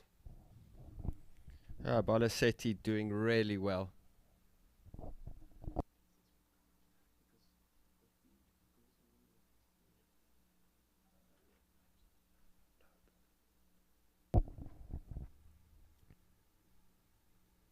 An excellent spell so far from Anirudh Bulisetti, troubling the batsman with his line. He's always been targeting that 5th stump line, going across, angling it across, and batsman had no clue what to do with that. Ball was quick and not getting at the right height that the batsman expected. An excellent over from Anirudh Boliseti there. 4 overs. He finished his quota for just 12 runs. An excellent last over, especially it's in the death, proving to be very, very useful for the challengers. Yeah, what's your prediction for the last over? We've got... We have Arun Nadkarni going to bowl the last over. I see Brian 7 fingers up. My take on this is going to be probably 5 runs. 5 runs, yeah. What do you think, Brett? Yeah, I mean, we haven't seen a boundary now in a few overs, so I think probably I'll go in the middle, 6. That's a safe bet, I would say. Uncontroversial. Yeah, being last over, definitely the batsmen are going to go bang against the bowlers, so remains to be seen. Either they lose wickets or in the process, or make the connection and then get those big boundaries. Interesting though, besides Tanafwasi's first over 6 and Matthew Tromp hitting 1 6, there have been no sixers at all so far in this innings.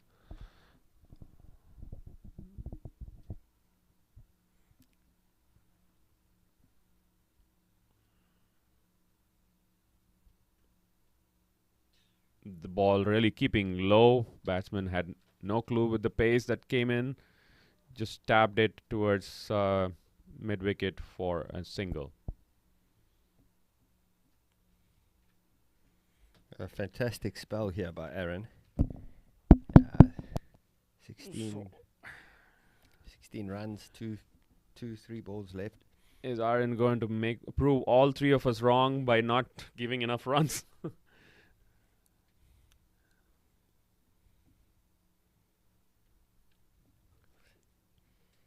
It's all down to the last ball.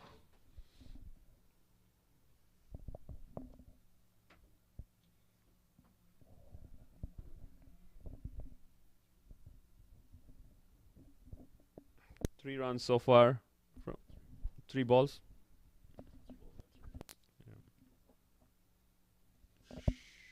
Yeah, that was a deceived slower, I would say. No, Brian, they're not going to get the 7 runs. And they're not going to hear you. I'm pretty sure they're not going to hear you. Brian's driving to Starbucks to get my coffee that I won in the bet. Yeah, at least they're getting closer to my target of 5 runs.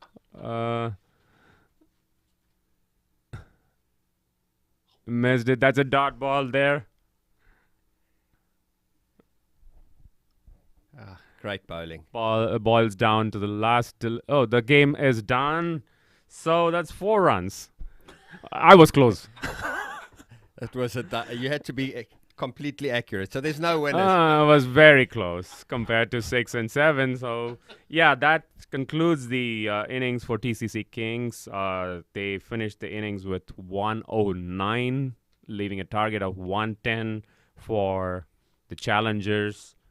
Now it remains to be seen if this is going to be a cakewalk for the challengers, or are they going to have the same challengers that TCC Kings faced. So, quick roundup of the overall scorecard. We had Tanafwasi and Matthew Tromp opening the innings.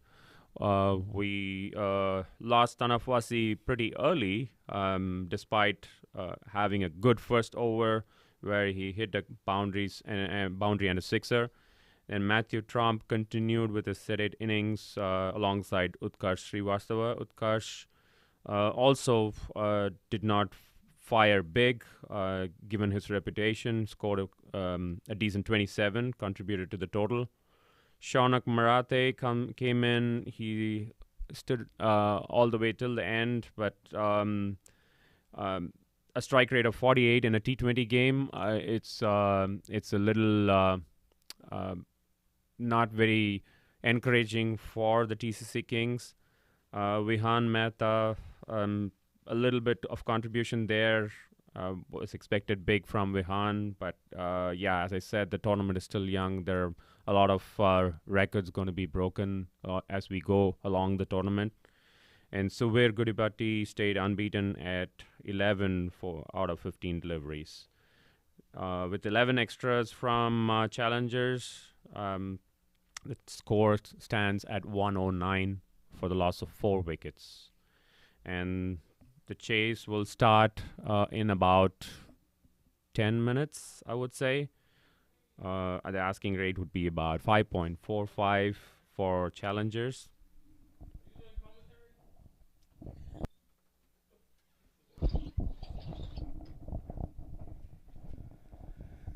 So that is the end of the innings.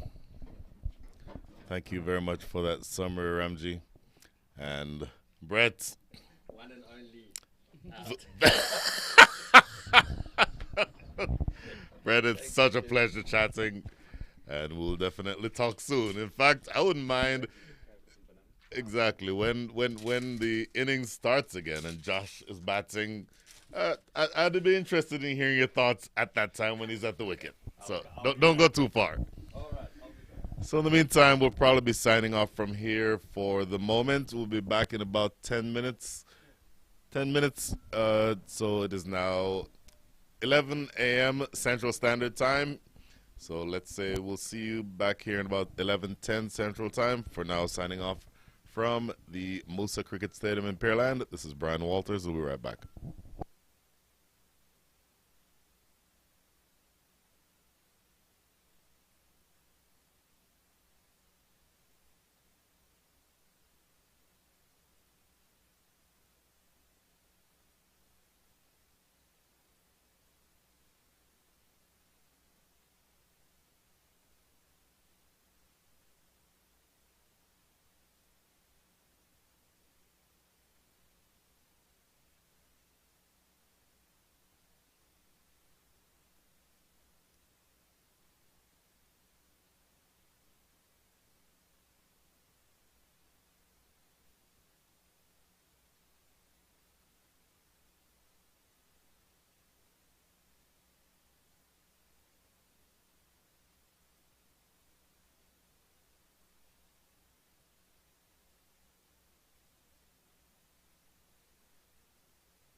I can't troubleshoot what's happening. Maybe there's a problem with the breaker. I don't know where the breaker is. The AC is coming from there. No, the AC is not working. So you have to keep that open.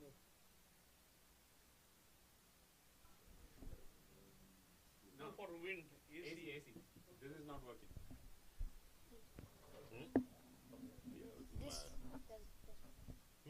No. This is just separate. This is how I keep track of everything I need to keep track of. But that's separate from. So who's the other opener going to be? This is Josh. Who's the other opener? I can go check. No. Okay, good. Let me go check. Okay, so Could be Arden. No, Aaron. so let's work something out, right? So when people commentate in pairs, there's one person who describes the action, and then one person who analyzes the action. You know what I mean by the word analyze? So I'll describe the action, then you analyze. So what happens is that when you are analyzing, you have to make sure to wrap up your analysis. It is Aaron.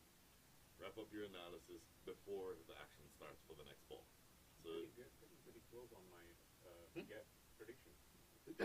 yes, I see that. Runs and players. So I describe what happens. Then after the play ends, then you stop talking when the ball is coming in. Make sense? You handle that? Beautiful.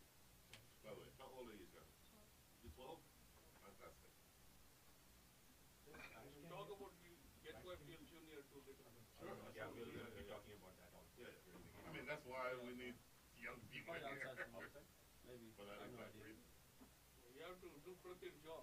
That's a big shoes to fill. Oh, listen, it's easy. You're doing something that you love. You're talking about something you like anyway, cricket, right? If I'm asking you to explain to me the U.S. national economy, then that's different. The U.S. national economy is dollars.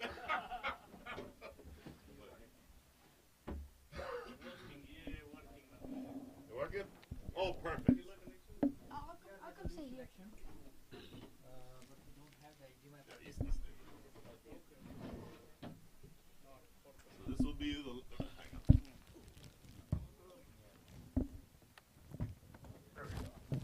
I'll see if I can find some more tables for us. So that's a live feed. Basically, can use this for like replays, but that's the main thing. You just move here so I can see the game as well. Sure.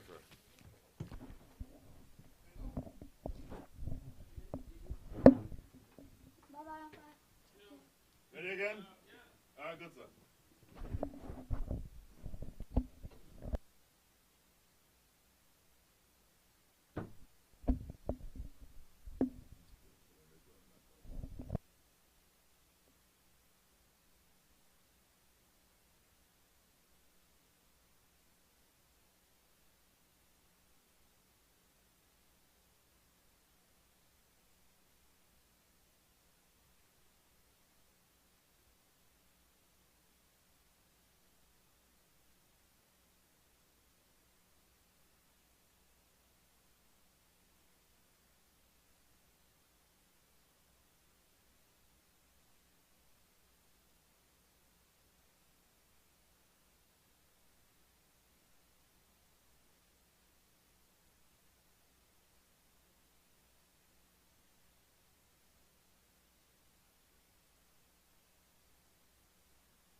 All right.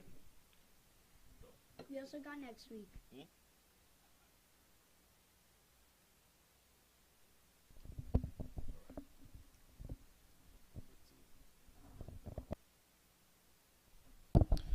Welcome back to the MOOSA Cricket Stadium here in Pearland. Brian Waltz is again with you. We'll have a rotating panel of commentators for the next several overs. To start off with, we're going to be talking to a young commentator, a young man who I believe this is the first time he's going to be having a chat on air. Would like to introduce Mr. Ishan. Ishan, tell us a little bit about yourself and about you as a cricketer. I'm a left-handed batsman, and I'm a off spinner, right arm off spinner, and I like to see these games because they're really competitive. Yeah. Love it. Okay, so Ishan, if you are the opening bowler and you're an off spinner, but right now picture yourself as being the opening right-handed pace bowler because you used to be a pace bowler yourself, correct? Yeah. first of all, tell everybody how old you are. I'm 12 years old. 12 years old. So used to be for you is like 8 months ago, probably, right? But if you're going to be bowling to these two opening batters, and it looks like the opening batters are Joshua Trump and Aaron Nadkarni. If you're bowling to those two, how are you approaching bowling to them?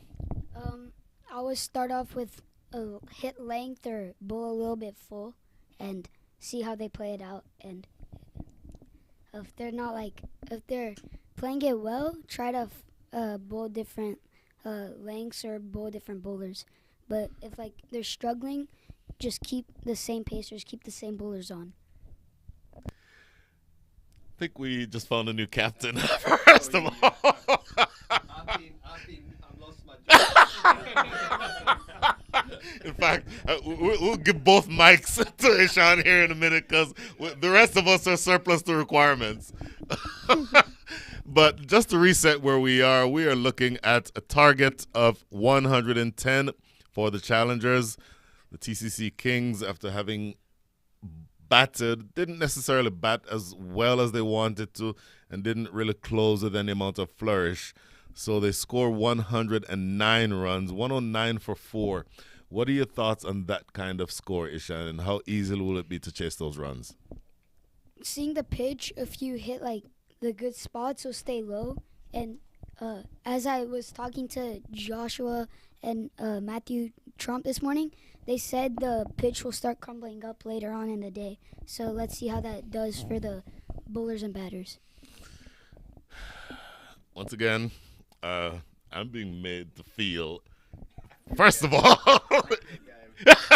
inadequate. Secondly, looking at who is going to open the bowling. We talked about this earlier, and I think I was wrong because I thought for sure that Matthew Trump himself, the captain, would take the new ball. It appears as though the new ball is going to be bowled by Crochet C. Crochet.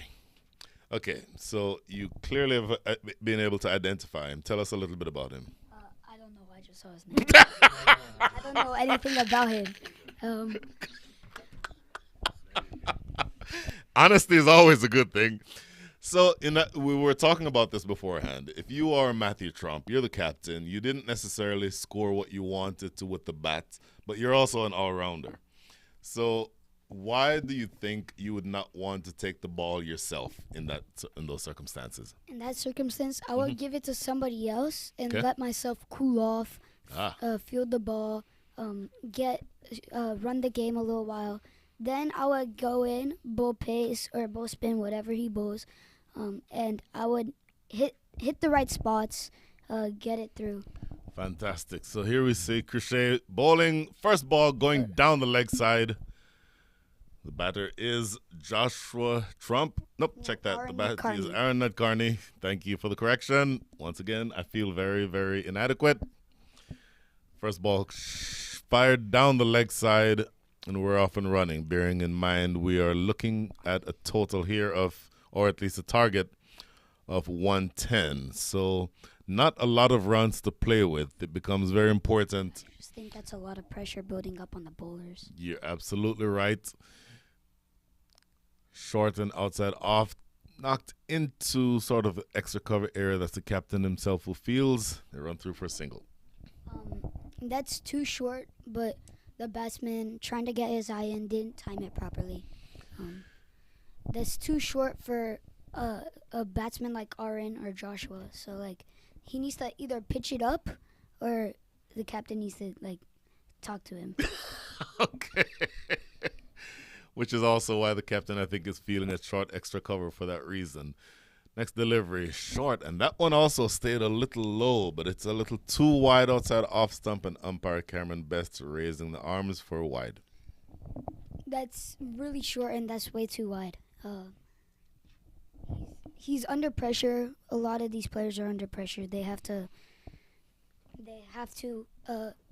talk to Matthew, and they also have to focus and keep their cool. So I have a question I'm going to ask you, and I want your answer after this next ball.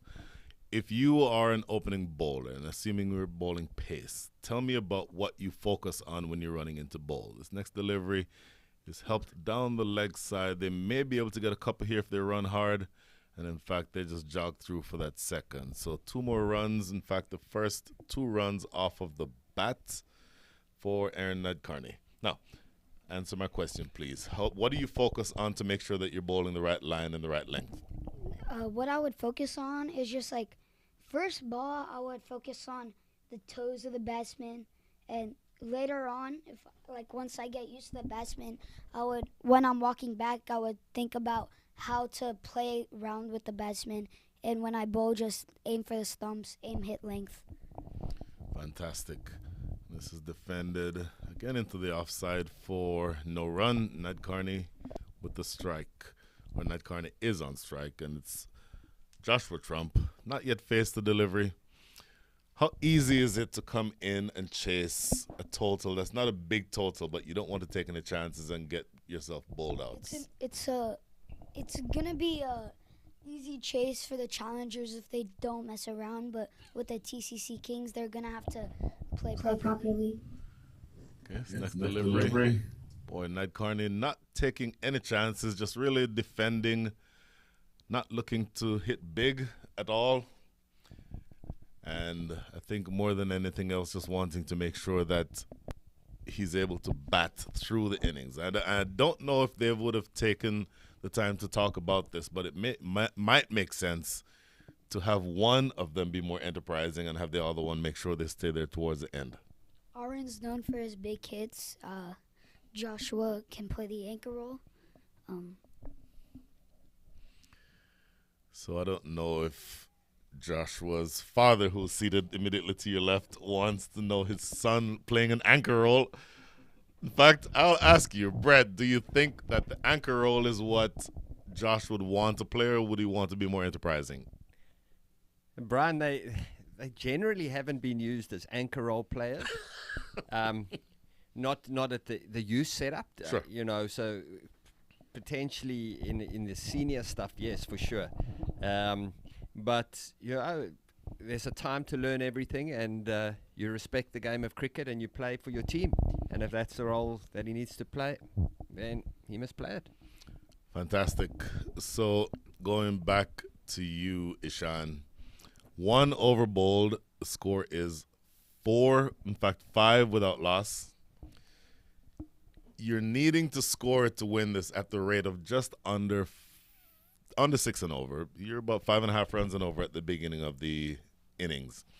So having scored 5 runs in the first over, what are your thoughts? I think they're going at a good rate. They're playing out the ball as it's coming, and later on they'll score their runs. We all know how both Joshua and Aaron can play, but right now with the ball new and they not playing on this pitch before, they're gonna want to see this through, see the first 4 or 5 overs through. Wise words. It looks like this is going to be Ajay Prithviraj. I hope I'm saying that properly. He's an off spinner. Okay, tell us what you know about him. I've played against him. He's a good batsman, but he bowls quick, and he bowls like his spin sometimes turns, sometimes doesn't, but it comes quick into the stumps. Very interesting. So after this first ball, I'll ask you about whether or not you would have brought in an off spinner to bowl to 2 right-handed batters. That's something I want you to think about. But here's his first delivery. Tossed up.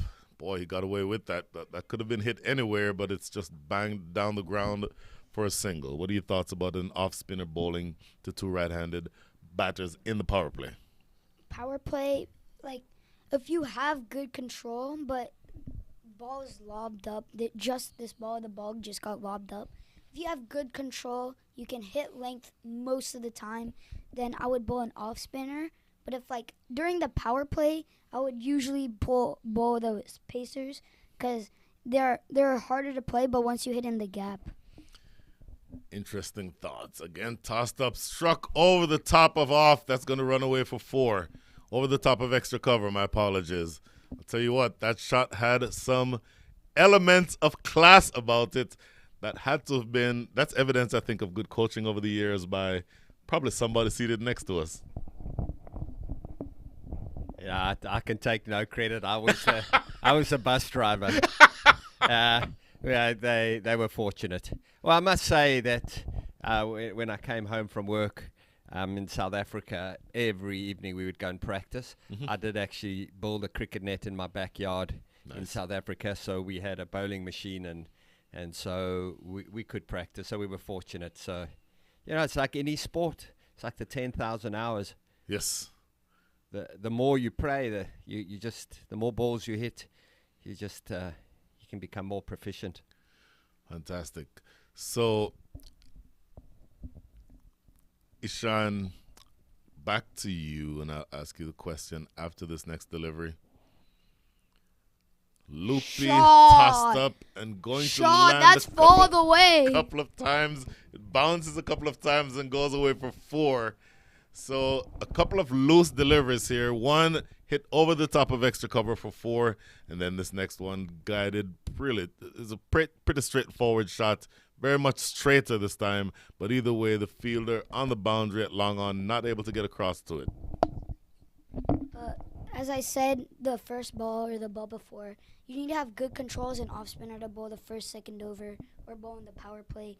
Ajay, he's looping it, giving it to the batsman and letting the batsman rip at it. So he certainly has to fix that line and more appropriately that length. Struck away again, and it goes again for 4 more. 4 more. So this is not working out the way that they planned. Joshua Trump is taking full toll of these loose deliveries, and another boundary with 1 ball remaining. Again, now Matthew's coming in. He's trying to go and talk to Ajay. Let's see what Matthew will bowl next over, because this isn't working out. They gave too much runs this over. Now, interestingly, you'll note that the fielder who was sweeping, before the 2 outside the circle were going. In fact, I'll get back to that in a second. This is a wild swing looking to target that area over mid-wicket and not able to make contact. But a very expensive over, 13 runs coming from that over with 3 boundaries. So at the end of 2, the score is 18 without loss.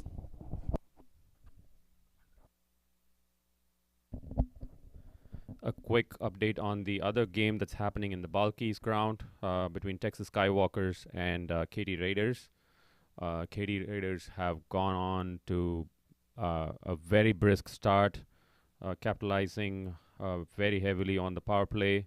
They are right now 46 for no loss at the end of 4 overs, with Pranav Chettipalayam doing most of the damage there. Ryan Bagani unusually playing an anchor role, which is unusual of himself, scoring at run a ball 8.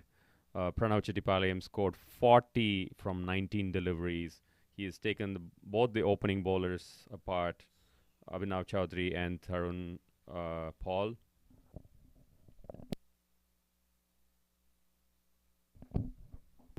Thanks for that update, Ramji.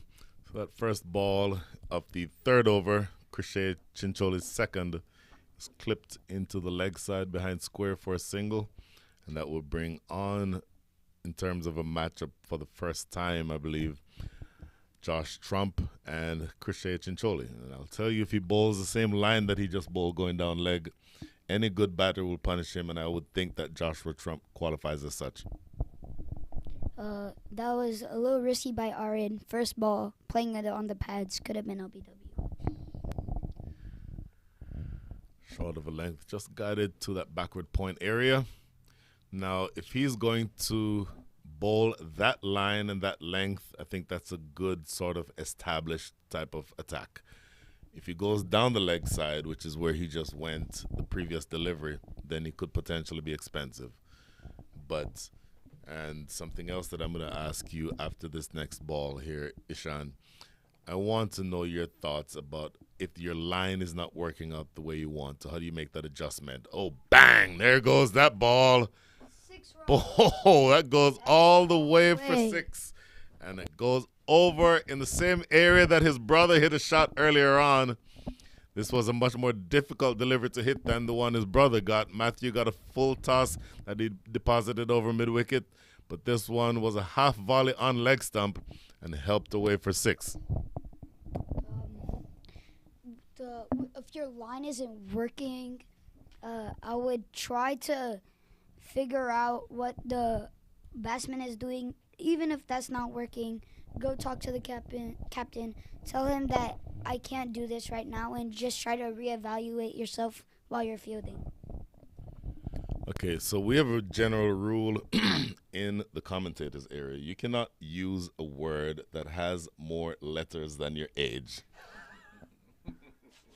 So I don't need to hear you as a 12-year-old saying reevaluate. That's you're now you're just showing off. All right, we get it. You're a good commentator. You don't need to show off. But clearly, I'm joking with you. But I'll come back to you again after this. This next delivery, and that's well played, just elegantly. Ooh, just for a split second, wanted to take off looking for a run. And tell me if you've ever heard this one before. Don't ever run on a misfield. Have you ever heard that?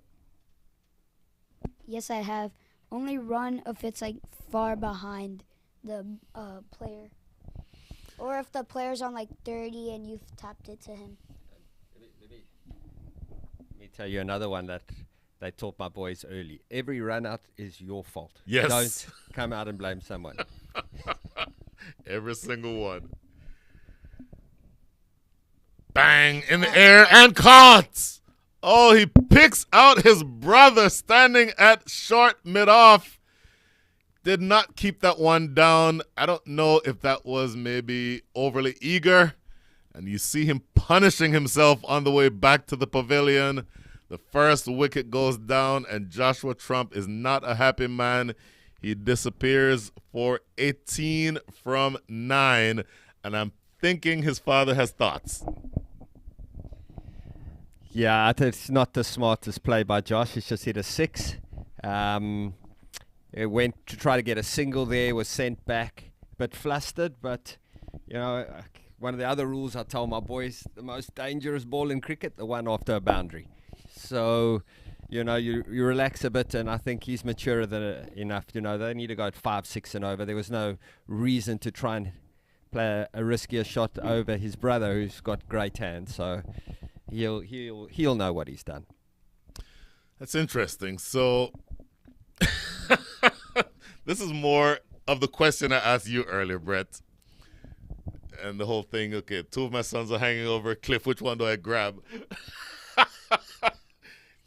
Seeing your son hold on to a screamer, which was hit pretty firmly, but knowing that that screamer came off the bat of your other son, as we're looking for a stumping here and not given, which of those 2 do you celebrate? Yeah, it's frustrating. I actually wanted Matt to drop it because I enjoy watching Josh bat, but yeah, not to be biased. You never wish anyone to drop a catch, and he wasn't going to drop that. No, definitely not when it was his brothers, because otherwise we wouldn't have heard about it at all. Yes. You know, we'd hear about it forever. So that is the end of 3. A drop Score. catch at that stage would lead to a lot of discussions across the dining table. Oh, my goodness, yes. Well, you're going to have discussions at the dining table anyway, but I think this only emphasizes and maybe in some ways underscores exactly what they'll be discussing. Utkarsh Shrivastava from Morrisville comes in to bowl from the pavilion end. Okay, his name is Utkarsh. So Utkarsh Shrivastava. He's the one that was looking good and got out to Pranav Buttad trying to...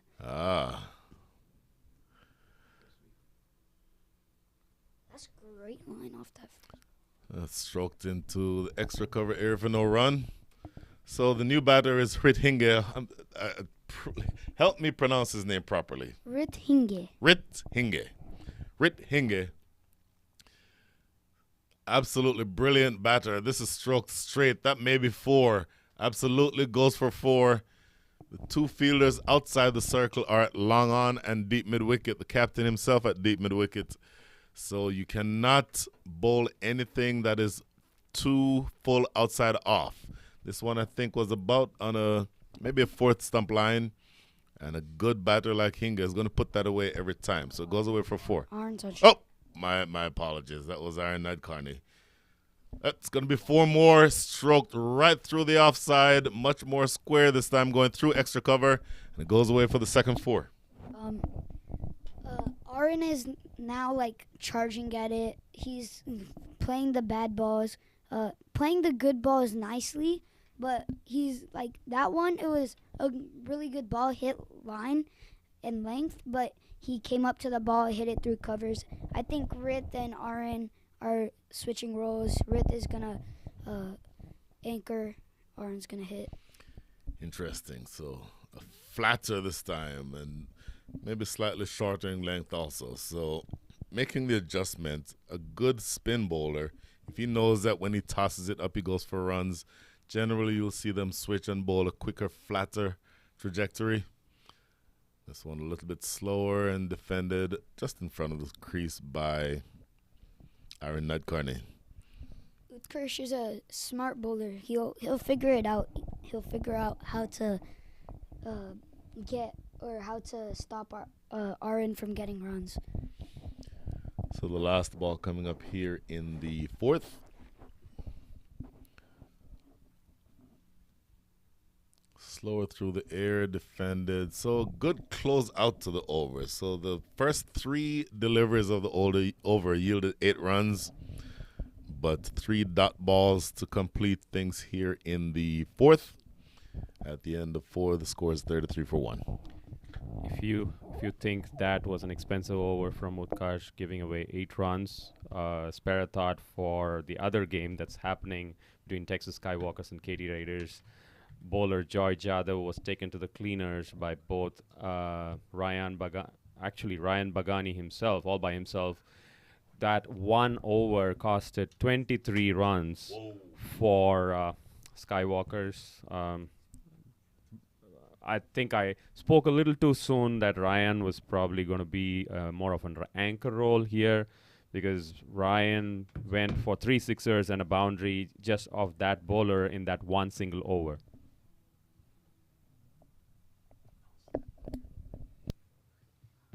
Maybe I'm also underestimating Rith, as he's gonna play maybe he will play the anchor role. All right. We'll see how it goes on. So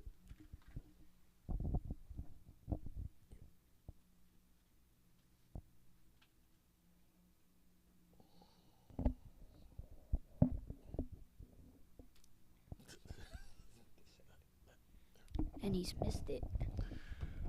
okay. So apologies for that slight delay, but we're back here live. First ball, I'm going to have to rely on you to describe what happened the first ball. Tell me. It was a little wide and he missed it, but it was hitting length. It was just too wide, a little too wide. Got it. So it's Shanak Marate who's Shanak Marate. bowling the 5th over.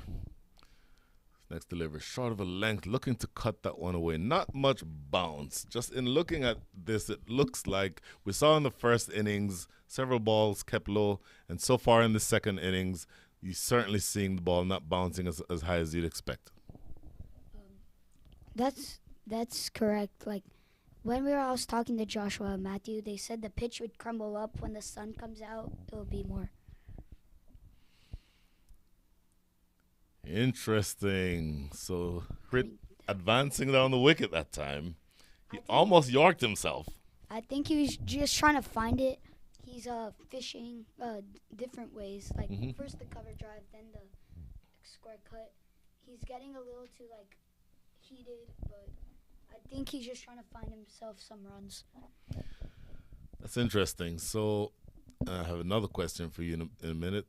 Slower, full loopy delivery. There's a sweeper out there, though. Just a single into the covers, at least to that sweeper in the covers. So, if you see the rate at which you need to score from here is 4.96 and over, and the rate at which you're scoring is 7.29 runs and over. Is there any reason to be advancing down the wicket? Is there any reason to be taking any risks? No, there won't. But Rit, he thinks differently most of the time. Oh, what a shot down the ground. That may run away for 4. It does. Just over the head of and slightly inside of that fielder at mid-off. In fact, that's the captain himself, if I'm not mistaken, Matthew Trump. And it runs away for 4. That is well struck. If you have the ability to do that, I don't think there's any reason for you to be skipping down the track or backing away to the leg side or doing anything other than just playing proper cricket. If the asking rate is 4.69, they just got 5 runs and over. They got what they need. Yes. You're absolutely right. So 5 runs already from the over with just 1 ball remaining. And the reminder, we're still inside the power play. And that's a good-looking stroke into the covers. Extra cover area for no run. So that is the end of 5. At the end of 5, the score is 38 for 1. So looking at where in the first innings, when the Kings were batting, at this stage they had 26 runs. Right. So you're well ahead of the rate. Yeah. I also have a question for you. Oh, absolutely. Tell me or ask me. So, Mr. Walters, if you were playing on this pitch, how would you play the first few 7, 10 overs? I think how I play would be dictated completely by what the target is. With a target that has me only needing to score 5 runs and over, with 9 wickets in hand, there is no reason to do anything risky, and I simply play each ball on its merits. I don't need to try to manufacture runs from anywhere. I don't need to step across and try to scoop anything over my head. I don't need to skip down the track. I just need to play proper cricket shots like that. That will get you 5, 6, 7, 8 runs and over very easily. Just wait for the ball that is in the slot and knock it over the top of extra cover. Too full from Utkarsh. Just a little too full. I also have another question. Okay. All right. So on different pitches when you play internationally, how was it like when you played on a different pitch? How would you adjust every single game? Like every single game, how would you adjust when you batted? So first, let's stipulate that I've never played internationally. That's the first thing. My bad. My cricket was all played here mostly here. Well, I grew up playing in Jamaica. So I was born in Jamaica. And I played in, my cricket in Jamaica is not as fancy as the cricket that's played here. Basically, if there is any wide open field, that was our cricket field. And a ball was an orange that you could pick from the trees. And a bat was a piece of coconut branch. There was literally no structure to our cricket other than that. But later on, having moved to this country and played cricket here in Houston for a very long time, mostly played on artificial wickets. So the turf, the concrete with AstroTurf on top, it's consistent bounce. All you have to do is just play through the line. It doesn't turn, it doesn't seam. It literally is just playing through the line. Now, later on, after turf wickets started showing up, then you have to adjust your game. You have to be much more technically correct. You have to play with a straighter bat. You have to make sure that there's not much room between your bat and your pad. So those are the adjustments that you make. But all of it depends on the bowler getting the balls in the right areas. If the bowler bowls a loose ball, then it provides scoring opportunities. Regardless of what the pitch is doing, if the bowler is not bowling properly, if he's bowling loose, then that's where your scoring opportunities come from. Yeah. My bad. I actually thought you played international first. Well, I mean, I know I look like I played international cricket. But unfortunately, I was never able to have that opportunity. Yeah, I'm starting to see a 30-year-old brain inside a 12-year-old kid.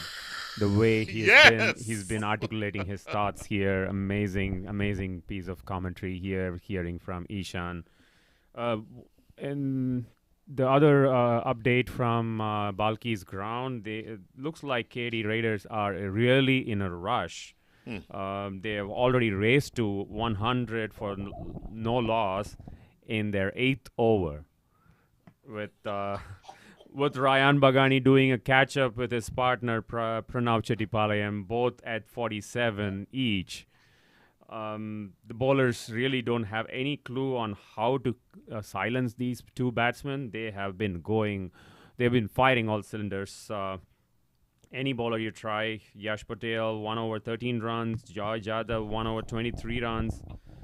They were taken literally to the cleaners by both these batsmen. Looks like it's a cakewalk. The game will be done probably before the 12th or the 13th over, and that is going to be a massive advantage for the KD Raiders in terms of net run rate if it comes to play later on in the tournament.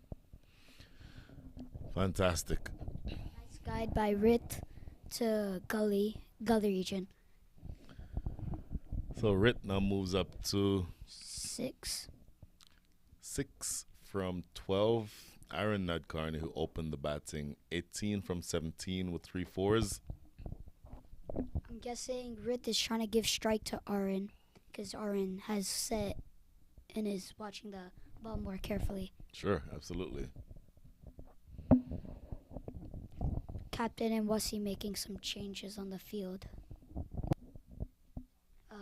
to silence Aaron and try to get Rit on strike or just try to get singles because they're going at a good rate.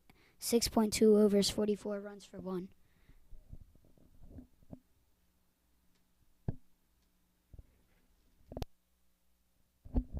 That's Shaunak Marathe running in from the Balkis, and ball guided down to point for a quick single that brings back Rit Hinge on the in the attack. Shaunak has been so far pretty consistent. I think except for the first delivery in the first over that went down the leg side, he's been pretty economical. Economical is a relative term here compared to the way they are bowling.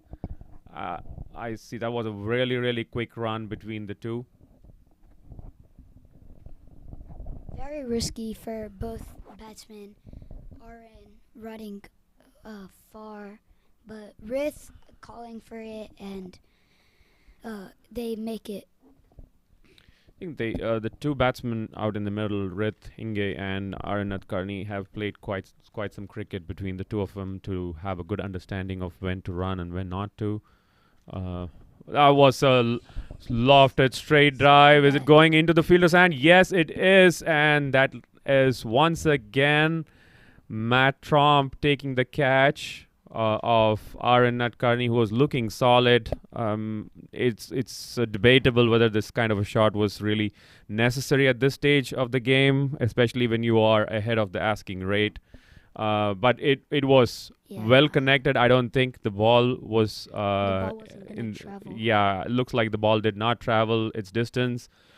Shaunak Marathe tasting first success here at the Turmeric Houston Youth Premier League with his bowling. There was no need for that shot in this type of stage of the game. Already 7 overs 46. You're way ahead of the game. TCC Kings were behind, and both Joshua Tromp and Aaron Nadkarni were both in a rush.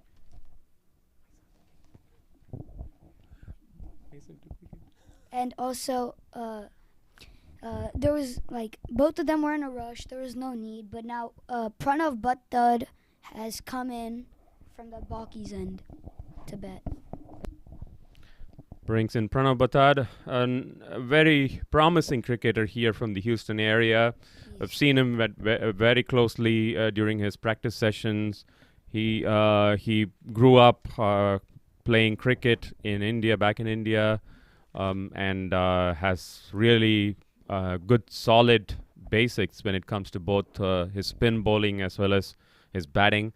At the face of it, he doesn't look like a T20 player that you want to tag him as a T20 player, but once he gets going, he can really turn the game on its head. He's that kind of a batsman. I would say he's more like a Kane Williamson playing a T20 game. Many would not really consider Kane Williamson as a T20 player, just because of the fact he's not hitting big sixers like Andre Russell or Chris Gale. But to me, Kane Williamson brings that calmness and stability in the middle when he's able to rotate and get the runs when it becomes really difficult for the batsman to go for the big shots. Just down the leg side from Shanak Marathe, just not hitting his line, hitting the leg side. And now Matthew Trump is coming to bowl from the pavilion end. Okay, finally the captain chose the right time to put himself in, taking the ball in his hand. Probably he wanted to get the ball a little older and have a spread out field for himself after taking 2 catches, one dismissing his own brother, and then the in-form Arinath Karni. Now the captain is all confidence personified to take the ball in his hand and then go after the challengers. And that's played away to the pointish gully. And that's overthrows, but they have not run it. Those are overthrows that they don't need to run. At this stage of the game, with not a big total on the board, overthrows are generally going to be freebies for the opposition. You don't want to do that. You might as well throw directly into the keeper's hand or one of the fielders that's closer to the stumps.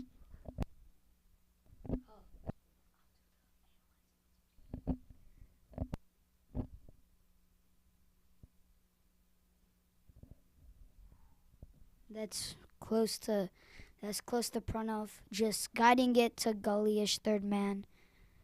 They're just trying to take singles at this point, not trying to hit the ball, not trying to take risky runs, just hit in the gaps and take the single. That's what I would do at this perspective of the game. They're already way ahead of the game, almost 50 up in the 7th over. Matthew Trump running in to bowl to Rith Hinge. Rith once again guiding it between point and covers. Actually 2 sweeper covers, but just for a single there. That brings back Pranav Batad on strike. That's just a little wide and a little full from Matthew, giving Rith an opportunity to take the single to sweeper cover. For the listeners, I think we have to definitely make this point that while the primary motive of Houston Youth Premier League is to identify the best of talent across the country, we've also been proud to say that we have been able to develop some really, really good commentators.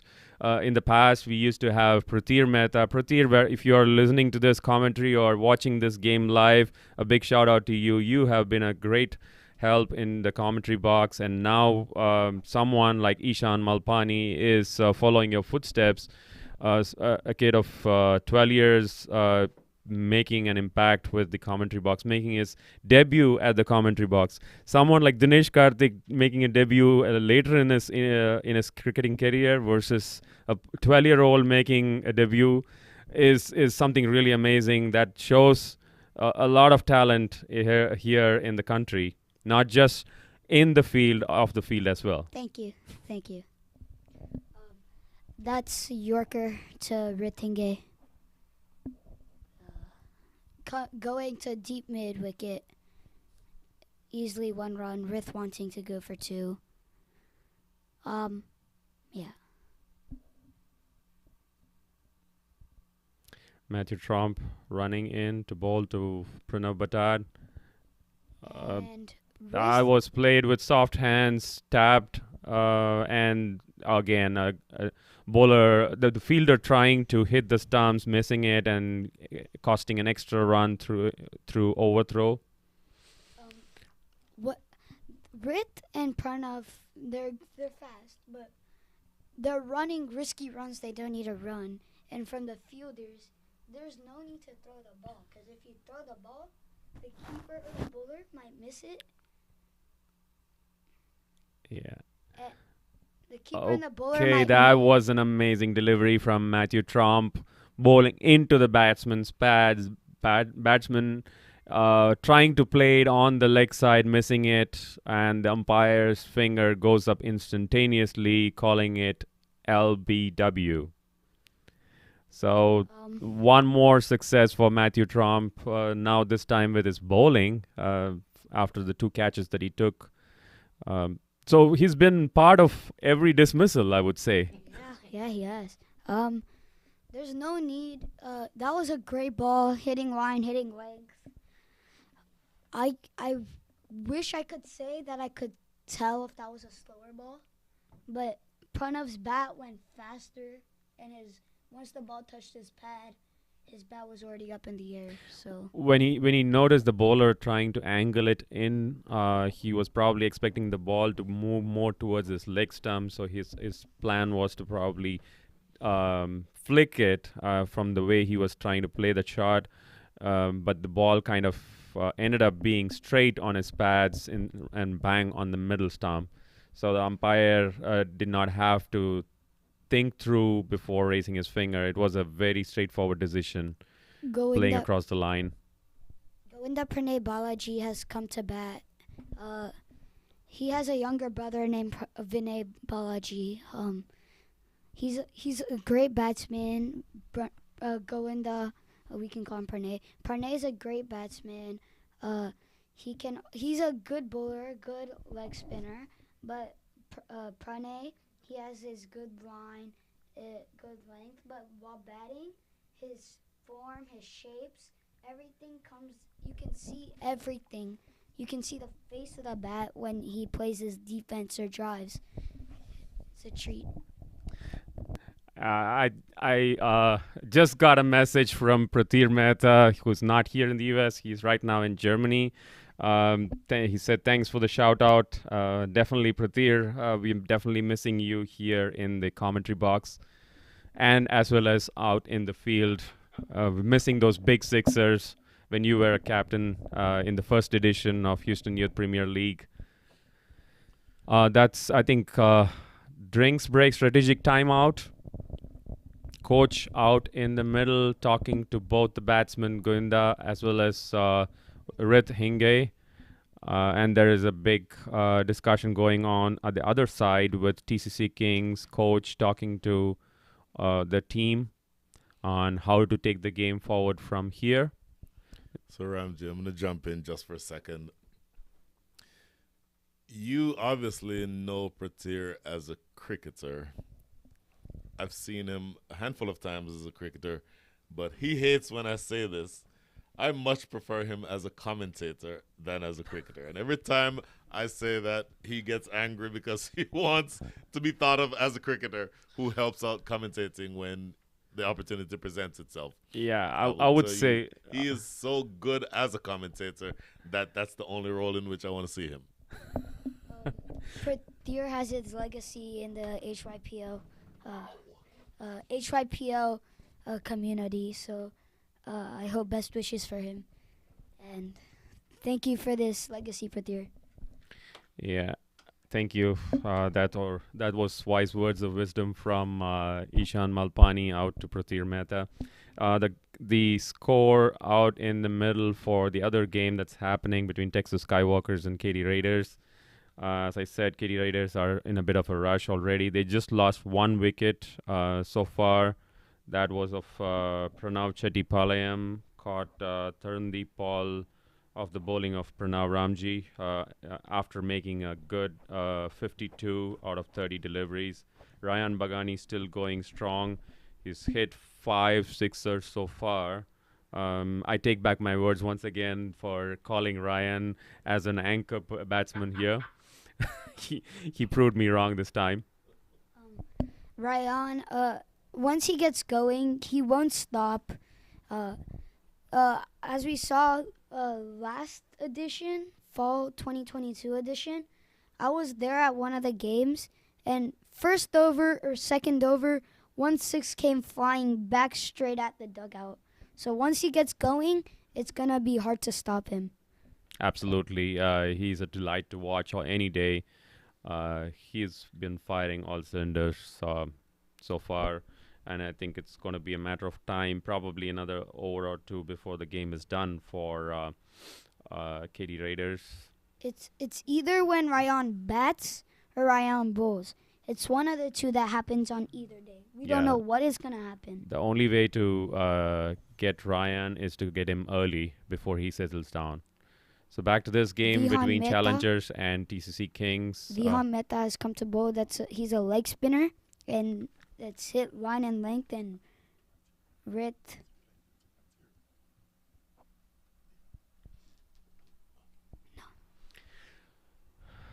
And that's good line, good length, but Rit hitting it to long off, easy single for him. Brings back Govind. Govinda on strike for the first time in this Turmeric Houston Youth Premier League for Spring Super Edition 2023.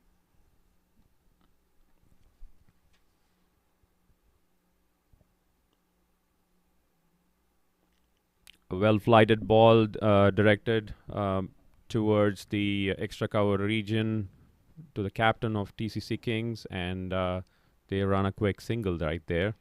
As I said at the beginning, once Govinda also gets going, you can see the face of his bat. And he has good shapes, great timing. Once he gets going, it won't stop for some time. Runs will just keep on flowing for Challengers. And Govinda is also really quick between the wickets, running between the wickets. So that also motivates his partner, whoever is in the middle, to run for those singles and doubles. He's known to convert the singles to doubles pretty quick. This is great for also Rit because he's really fast. Rit is a good runner between the wickets, and now he has a partner like Govinda. This if they take some good runs in the hands, then all the bowlers will get frustrated, and then all the fielders will get frustrated, and then the bowlers and bad balls would keep on coming and runs would keep on flowing. And that's Govinda shot. straight away going for this big hit down the ground. It was looking like it was going for a 6, but just fell short of the boundary. And that is As I said, once you see Govinda in this replay, look at that face of the bat and look at that shape. It's a magnificent shot, and I just hope we can see more of those shots later on. So just one ball remaining here in the 8th. And that's In the 9th, I'm sorry. And it's knocked down the ground for a single. So 9 overs up. Looking at where we are now, the score after that 61 single for 3, is 62 for 3. 62. So my question to you, Mr. Ishan, is you only need another 48 runs. There are 11 overs left in which to get them. You're only needing to score at the rate of 4.36 and over. 56 balls, 48 runs. Correct. Okay. How do you treat Matthew Trump? He's one of the better bowlers in the side, and he's the captain. Do you want to just see him off, or do you look to attack him? This is kind of a hard question because if it's a bad ball, we always want to go spank it, right? But if it's like Matthew Trump, if it's a bad ball, we don't know because he might have his best fielders in the places where the ball might go. So as I would like play the bad balls on the ground and get some 2s, but later on, the good balls, I would take the singles or take the dot. There's no point in getting out to a guy like Matthew Trump, which is really good, and no need to hit in the air. What I hear you saying is that you play the ball the way that it is delivered and don't worry about who's bowling it, Yes. which is, I think, solid advice. So the single comes off of that first ball.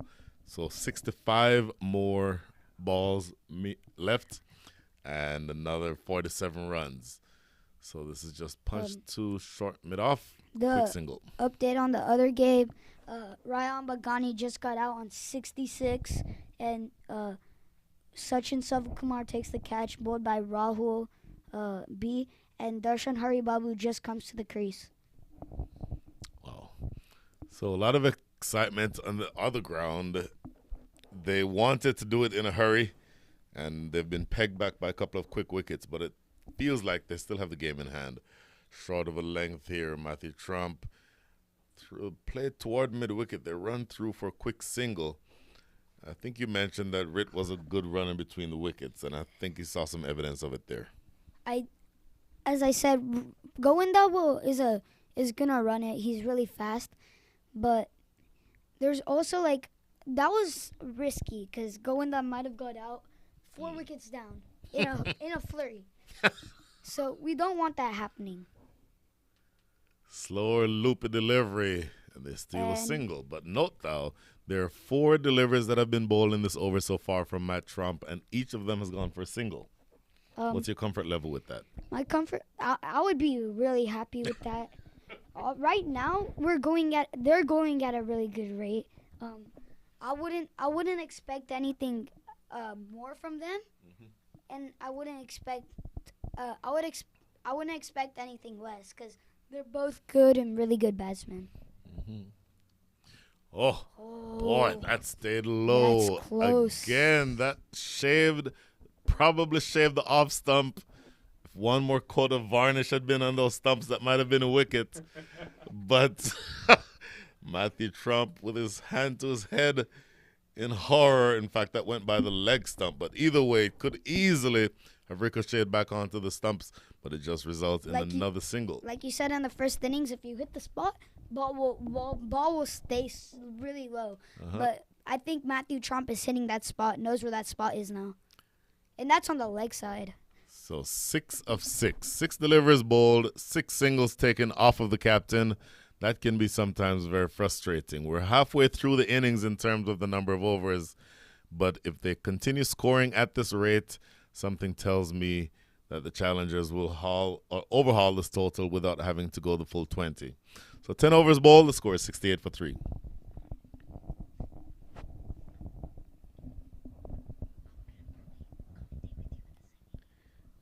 Yeah, so I think as the challengers and TCC Kings are switching sides to get ready for the next over, the situation in the other ground is KT Riders just need another 4 runs in the remaining 6.3 overs.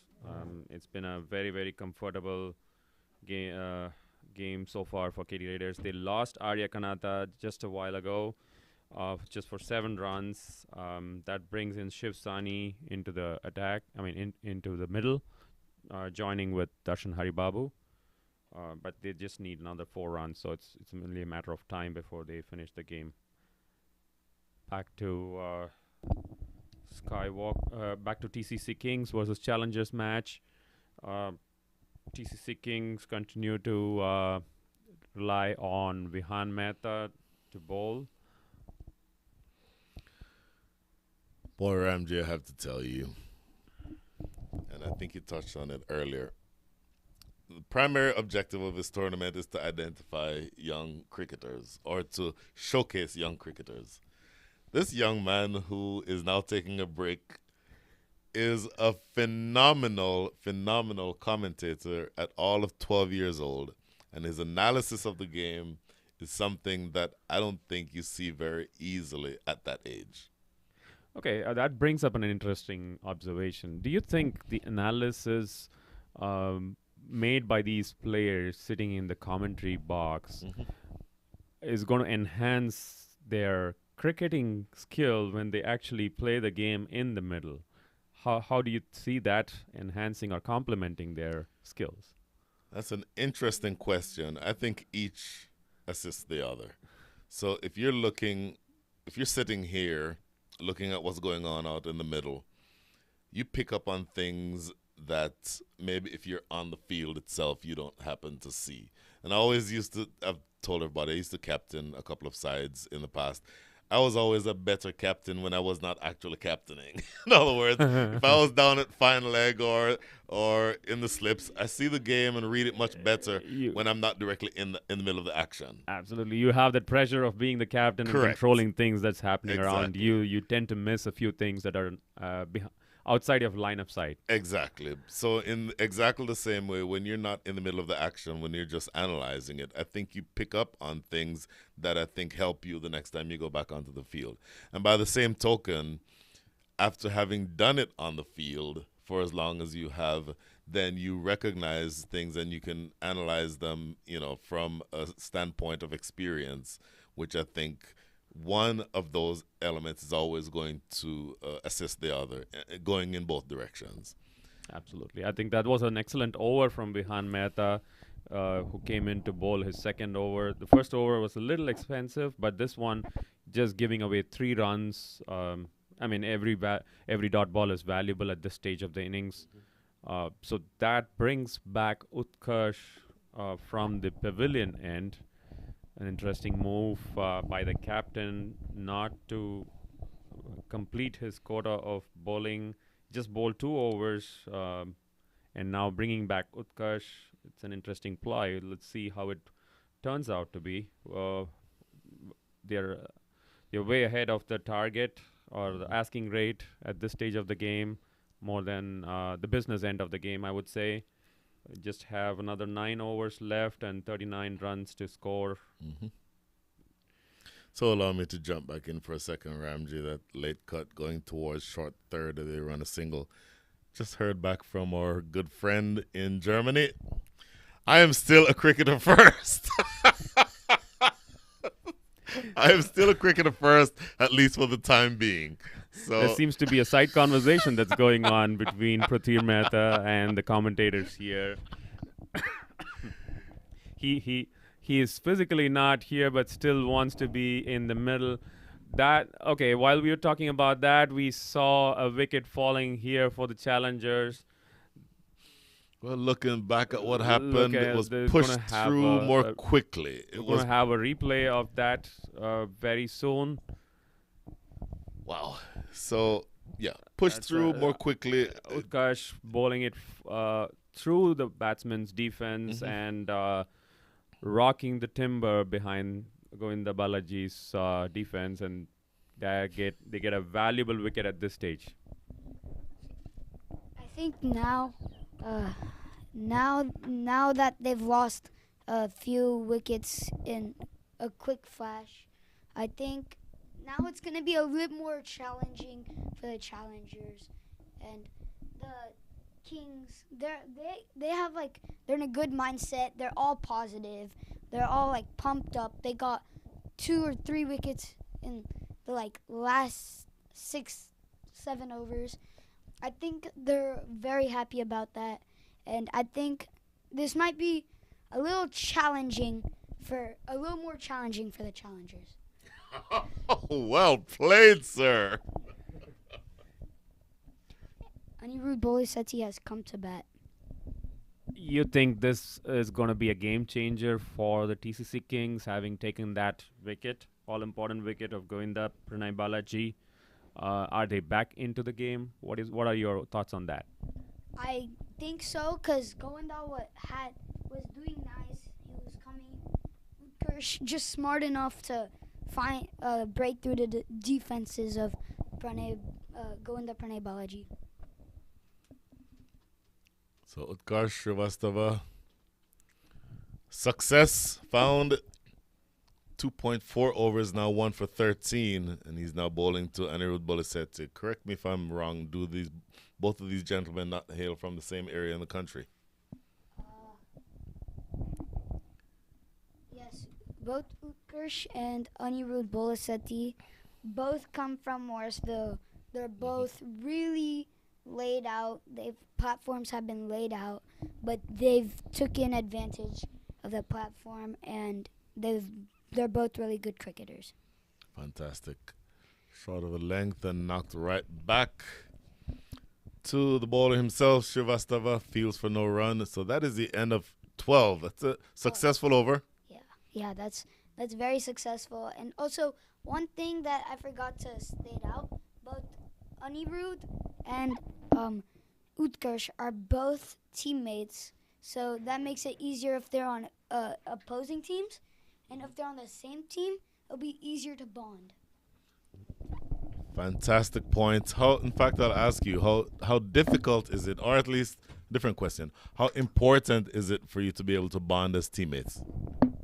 It's important because if your teammates hate you, or don't like you, if they're upset or they don't talk too much, then it won't be good. Because if you're batting out in the middle, if one of you calls yes, the other one calls no, one of you will get run out. But if you bond, then it'll be easier for you. It will be easier for what a fielding by Vihan Mehta. Great fielding, diving effort. But back to that question, if you bond easily, you make more friends and you'll be friends easily. I was just seeing the Trump brothers today. This is my first time meeting them. But me and Joshua and Matthew, me and them are friends, kind of. But, we can talk to each other normally. You have to be able to talk to somebody normally to bond with them and not stutter, be shy in front of them. Sure. Okay. So 12.3 overs, at least after this delivery, it will be 12.3, and that's knocked down Another between mid-off and mid-on for a single. Now, understand that the run rate has slowed down just a little bit. The required rate has gone up just a little bit. That's what happens when you lose wickets. So how important is it to continue being positive but to not take any chances? To continue being positive, you have to have a good intent. Just play on the ground. Get the person that's set on strike. Rith played in 30 balls, 20 runs. Or 19 runs, my bad. But Anirudh Bolasetti playing well, and that's a diving chance. There's no need for that chance. But in this stage, you want to play positive, but just don't hit in the air. Don't give any chances that will make it slower to the win. And also, but while Mr. Walter was talking, Vihan Mehta had a very good diving try. It's hard to do that type of stuff when the ball's coming really fast at you. That is a good point. I'll ask you another question about that in a second. This is slightly shorter. In the air, just clearing that fielder at mid-wicket. That's going to run close to the boundary and, in fact, goes all the way to the boundary for 4. So just for a split second, Anirudh Bolasetti may have had his heart in his mouth for a split second, because that almost seemed like mid-wicket was in with a chance to catch that, but it cleared him and ran away for 4. There was no need for that shot. Either play it on the ground past in the gap or hit it high over him. There's no need to just skim it over his head, metaphorically. No need to skim it over his head to give a chance. See, there you go, using big words again. What did I say about the number of letters in the word and your age? Sorry. Worked around the corner to backward square for a single. So you said a couple of balls ago. That's the end of the over, by the way. The score is now 80 for 4. 3 and 13 overs. Yes. You said, or you mentioned about diving in when the throw was coming in from the outfield, and he had to dive to make his ground. Yeah. If you are diving and the throw is coming in, you know that you're probably going to get hit. How difficult is it to know that you still need to dive to try to make your ground, even though you're thinking, okay, this ball may hit me? Me personally, I've gotten hit multiple times while diving. To me, I don't care as long as I'm still in and playing for the team. Oh, my goodness, Yeah. what a brilliant response. That's all that matters to me. But some people, it may be hard because they're like, ooh, it hurts. But, you're playing for the team. You're not playing for yourself. You're going to play for your team at the end of the day. I could not agree with you more, and I love your statement. So this is going to be Krishay Chincholi. No, Nope. Utkarsh Shrivastava. Still Utkarsh, I'm sorry. Okay, so there are two number 9s, which is kind of confusing. But either way, Utkarsh continuing. This is his 3rd over. In fact, this is his 4th over. So far, 3.1 overs, 1 for 13. I'm guessing Anirudh Bolasetsi will and Anirudh will talk to Rithinge and say that, oh no, Rith is taking a. This is what happened in the first edition. Rith at Isa, no, at Katie Hockley, Isa in the finals. Rith took a 3, trying to take a 3, got run out. Interesting. He just did that this game.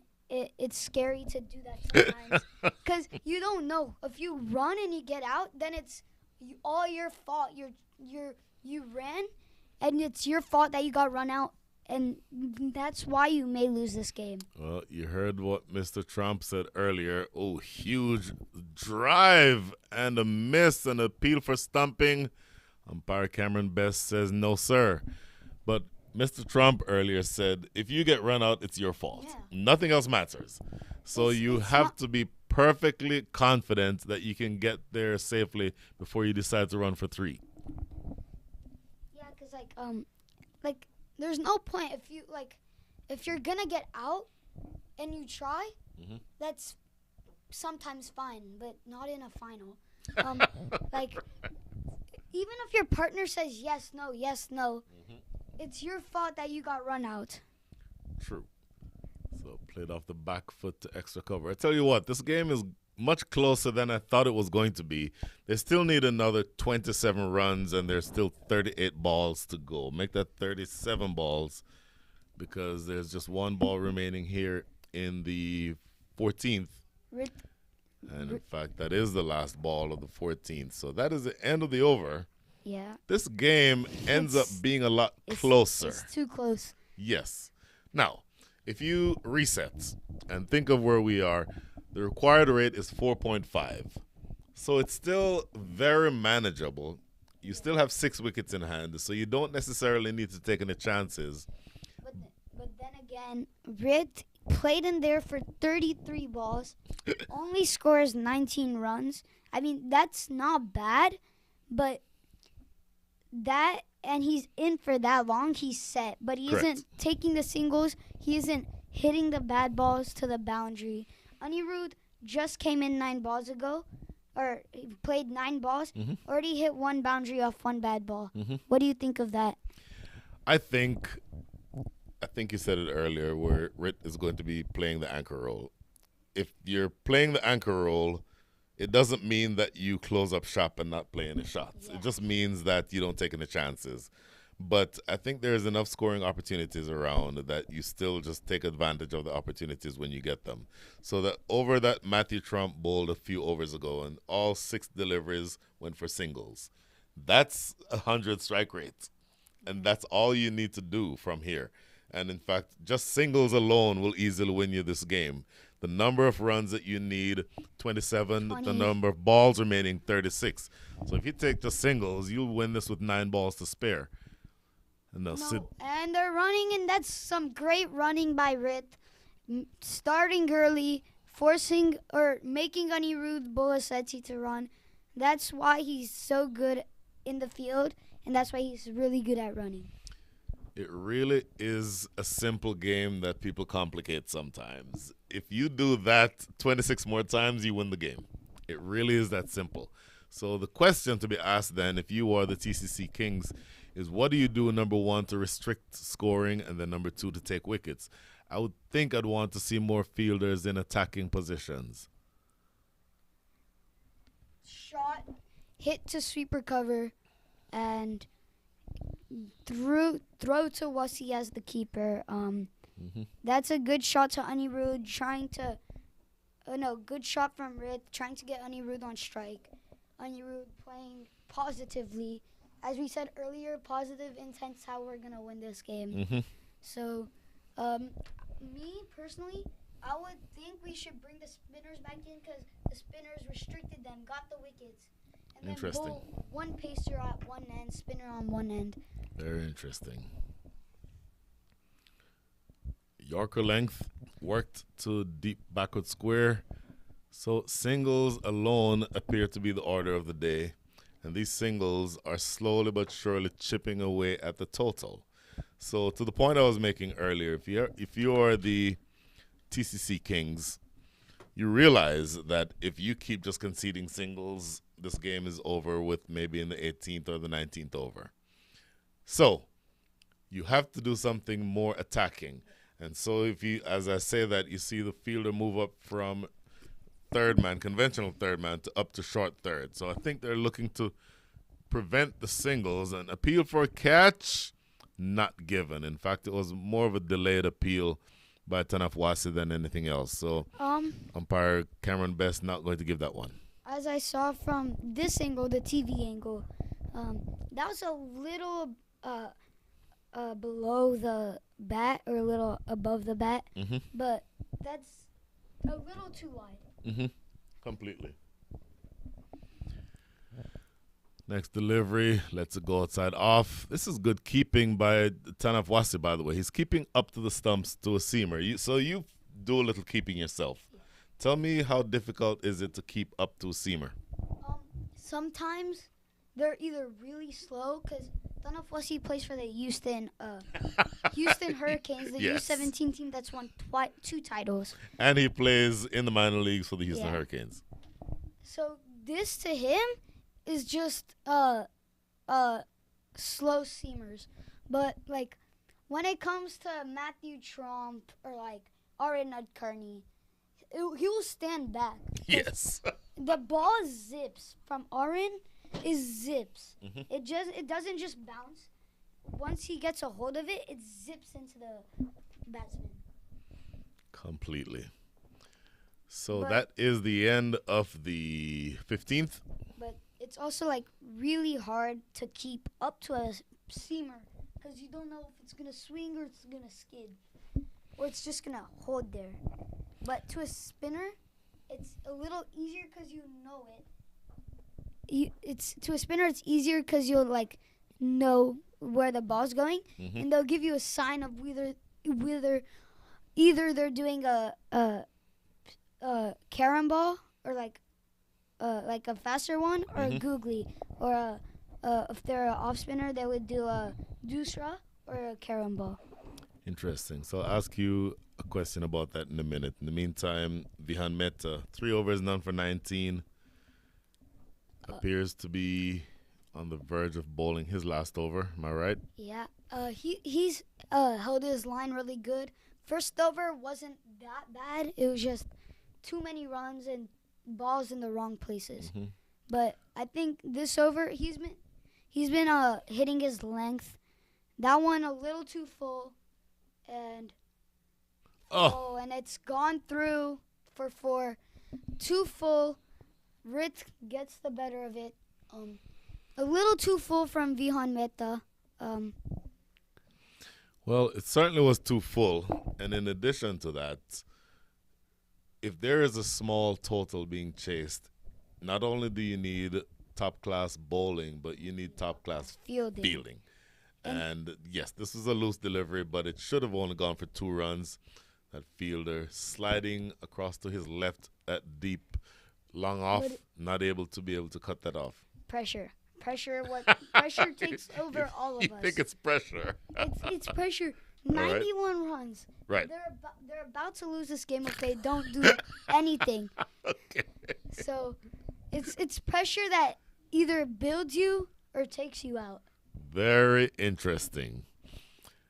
Okay, next delivery by Mehta. Tossed up, and look at the bounce. Okay, earlier we talked about how the ball was staying low. Now This it's one bouncing. kicked off of a length that Tanafwasi took almost shoulder height. The ball is turning much more now. As we saw from the morning, ball wasn't turning a lot. Turn, bounce. Rit just plays it to the gully region for a single. I think all he's trying to do now is trying to take the singles. He knows the score. He knows the score. I think all he's trying to do now is win the game off singles, make sure Anirudh or him don't do any silly mistakes Right. that can cost them a wicket or cost them the game maybe. So if you have a win predictor, and we don't have one here in our setup, but if you had a win predictor, what would your percentage be right now for the challengers? Well, challengers, hmm I'll give them a good 65%. Oh, it's way higher than that. They No, have 6 wickets in hand, and they only need 18 of 28. To me, I wouldn't, because anything can happen in kids cricket. Sure. Anything can happen. One good ball from Matthew Trump ends it. Get Mhm. Rith out, ends it. So, if Ends it. Yeah. There's 6 more wickets in hand. How can it But- end it? because Rith is set, Right. Anirudh is not as set. Mhm. But if Rith gets out, Uh-huh. then 2 newly set or like not even set batsmen get out, are in the field, and Thick outside edge. Had there been a slip fielder in position, that would have gone to him head height.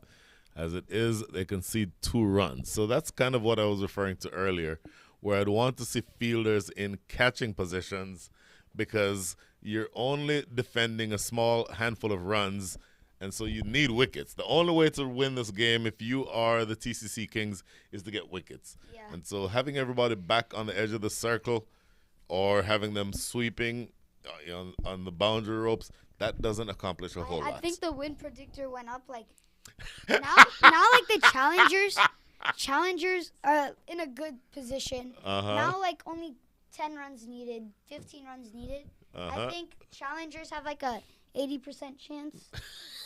And You are a hard grader. There is no way that win predictor right now is not 93%. no. It No. They need 15 runs in 24 balls. Anything can happen. No, I absolutely stipulate anything can happen. It does not. That certainly is the case. In the context of anything can happen, you still look at what is more likely to happen, which is essentially what a win predictor is. What's more likely to happen is that the challengers win this. Okay, I'll ask you a different question. But it'll keep on going up every single ball. But if they get a wicket, Then it goes now down. it'll start going down. Every dot ball will, if it's too much dot balls, it'll keep going down. Every single keeps on going up. Matthew Trump brings himself on. And I think you have to bowl yourself out if you're the captain. But here's the other question. In what over does this match finish? that's something I have to think about. Oh, you don't have very long to think about it. We're in the 17th. I think the match will end in the 19th over. I would have said the 19th myself. Here's Matthew Trump. Short and guided And he's- down to third. They'll get 2 if they run hard. No. Ooh, took off belatedly. I'll tell you what. And he's through. Oh, they're taking 3. Good running by Anirudh Bolasetti. He's ran 3, took the risky 2, but the throw went to Trump. Trump palms it, and Bolasetti runs very hard. Or no, Rith runs very hard for that. Your win predictor now, sir? Went up 87%. 87. They need 2 6s wins this match from here. 3 4s wins this match from here. And we're in the 7th. There's 23 balls remaining. You are a hard grader. I will say that. You are absolutely a hard grader. Anyway, the score is 9-8 for 4. Only 12 runs needed. And still the matter of 23 balls in which to get them. The required rate is 3.13. And he's guided that, and Rith saying no. That's a very good call from Rith. There's no need to take that risky single at this moment of the game. But again, do you note where Gully is? Do you note where short third is? They're up, saving 1. Now, I think Matthew Trump has figured out that the fielders need to be close. Look at the sweeper. He came into 30. Mhm. The fielders need to be close if they want to keep this game tight. 100%. Force them to hit over the top. If you hit over the top, fine. Congratulations. It was a small total anyway. But to just allow them to just pick up ones and win this, that's not going to accomplish much. Slower, loopy delivery. He's touched it. Yeah, clearly hit off the pad, according to umpire Cameron Best. When I played cricket here in Houston, umpire Cameron Best was my captain. He's umpire Best. He's one of my favorite umpires. Fantastic. And he always comes to these like NYCT National Youth Cricket Tournament in Houston. And he always comes, supports, and in various tournaments as well, he comes and supports us. So he's always involved with the youth cricket. Absolutely love to hear that, but it's not surprising in any way to me. Talking about youth cricket for viewers of this Houston Youth Premier League sponsored by Turmeric, don't go away too far after the end of this tournament because there is a junior version of Houston Youth Premier League coming up. Okay, that I can see some disappointment on Brian Walters' face. Oh, no, not at all. Keep talking. Yeah. We'll describe that in a minute. 4 came. Well, they did get a 4. That brings the total up to 101. 9 more runs required. And you are going to tell me, Mr. Ishan, that the win predictor is what now? 84? 97. It was 97 2 overs ago. The batsman was smart enough to just guide the ball through the second slip for boundary. The keeper was just a mute spectator right there.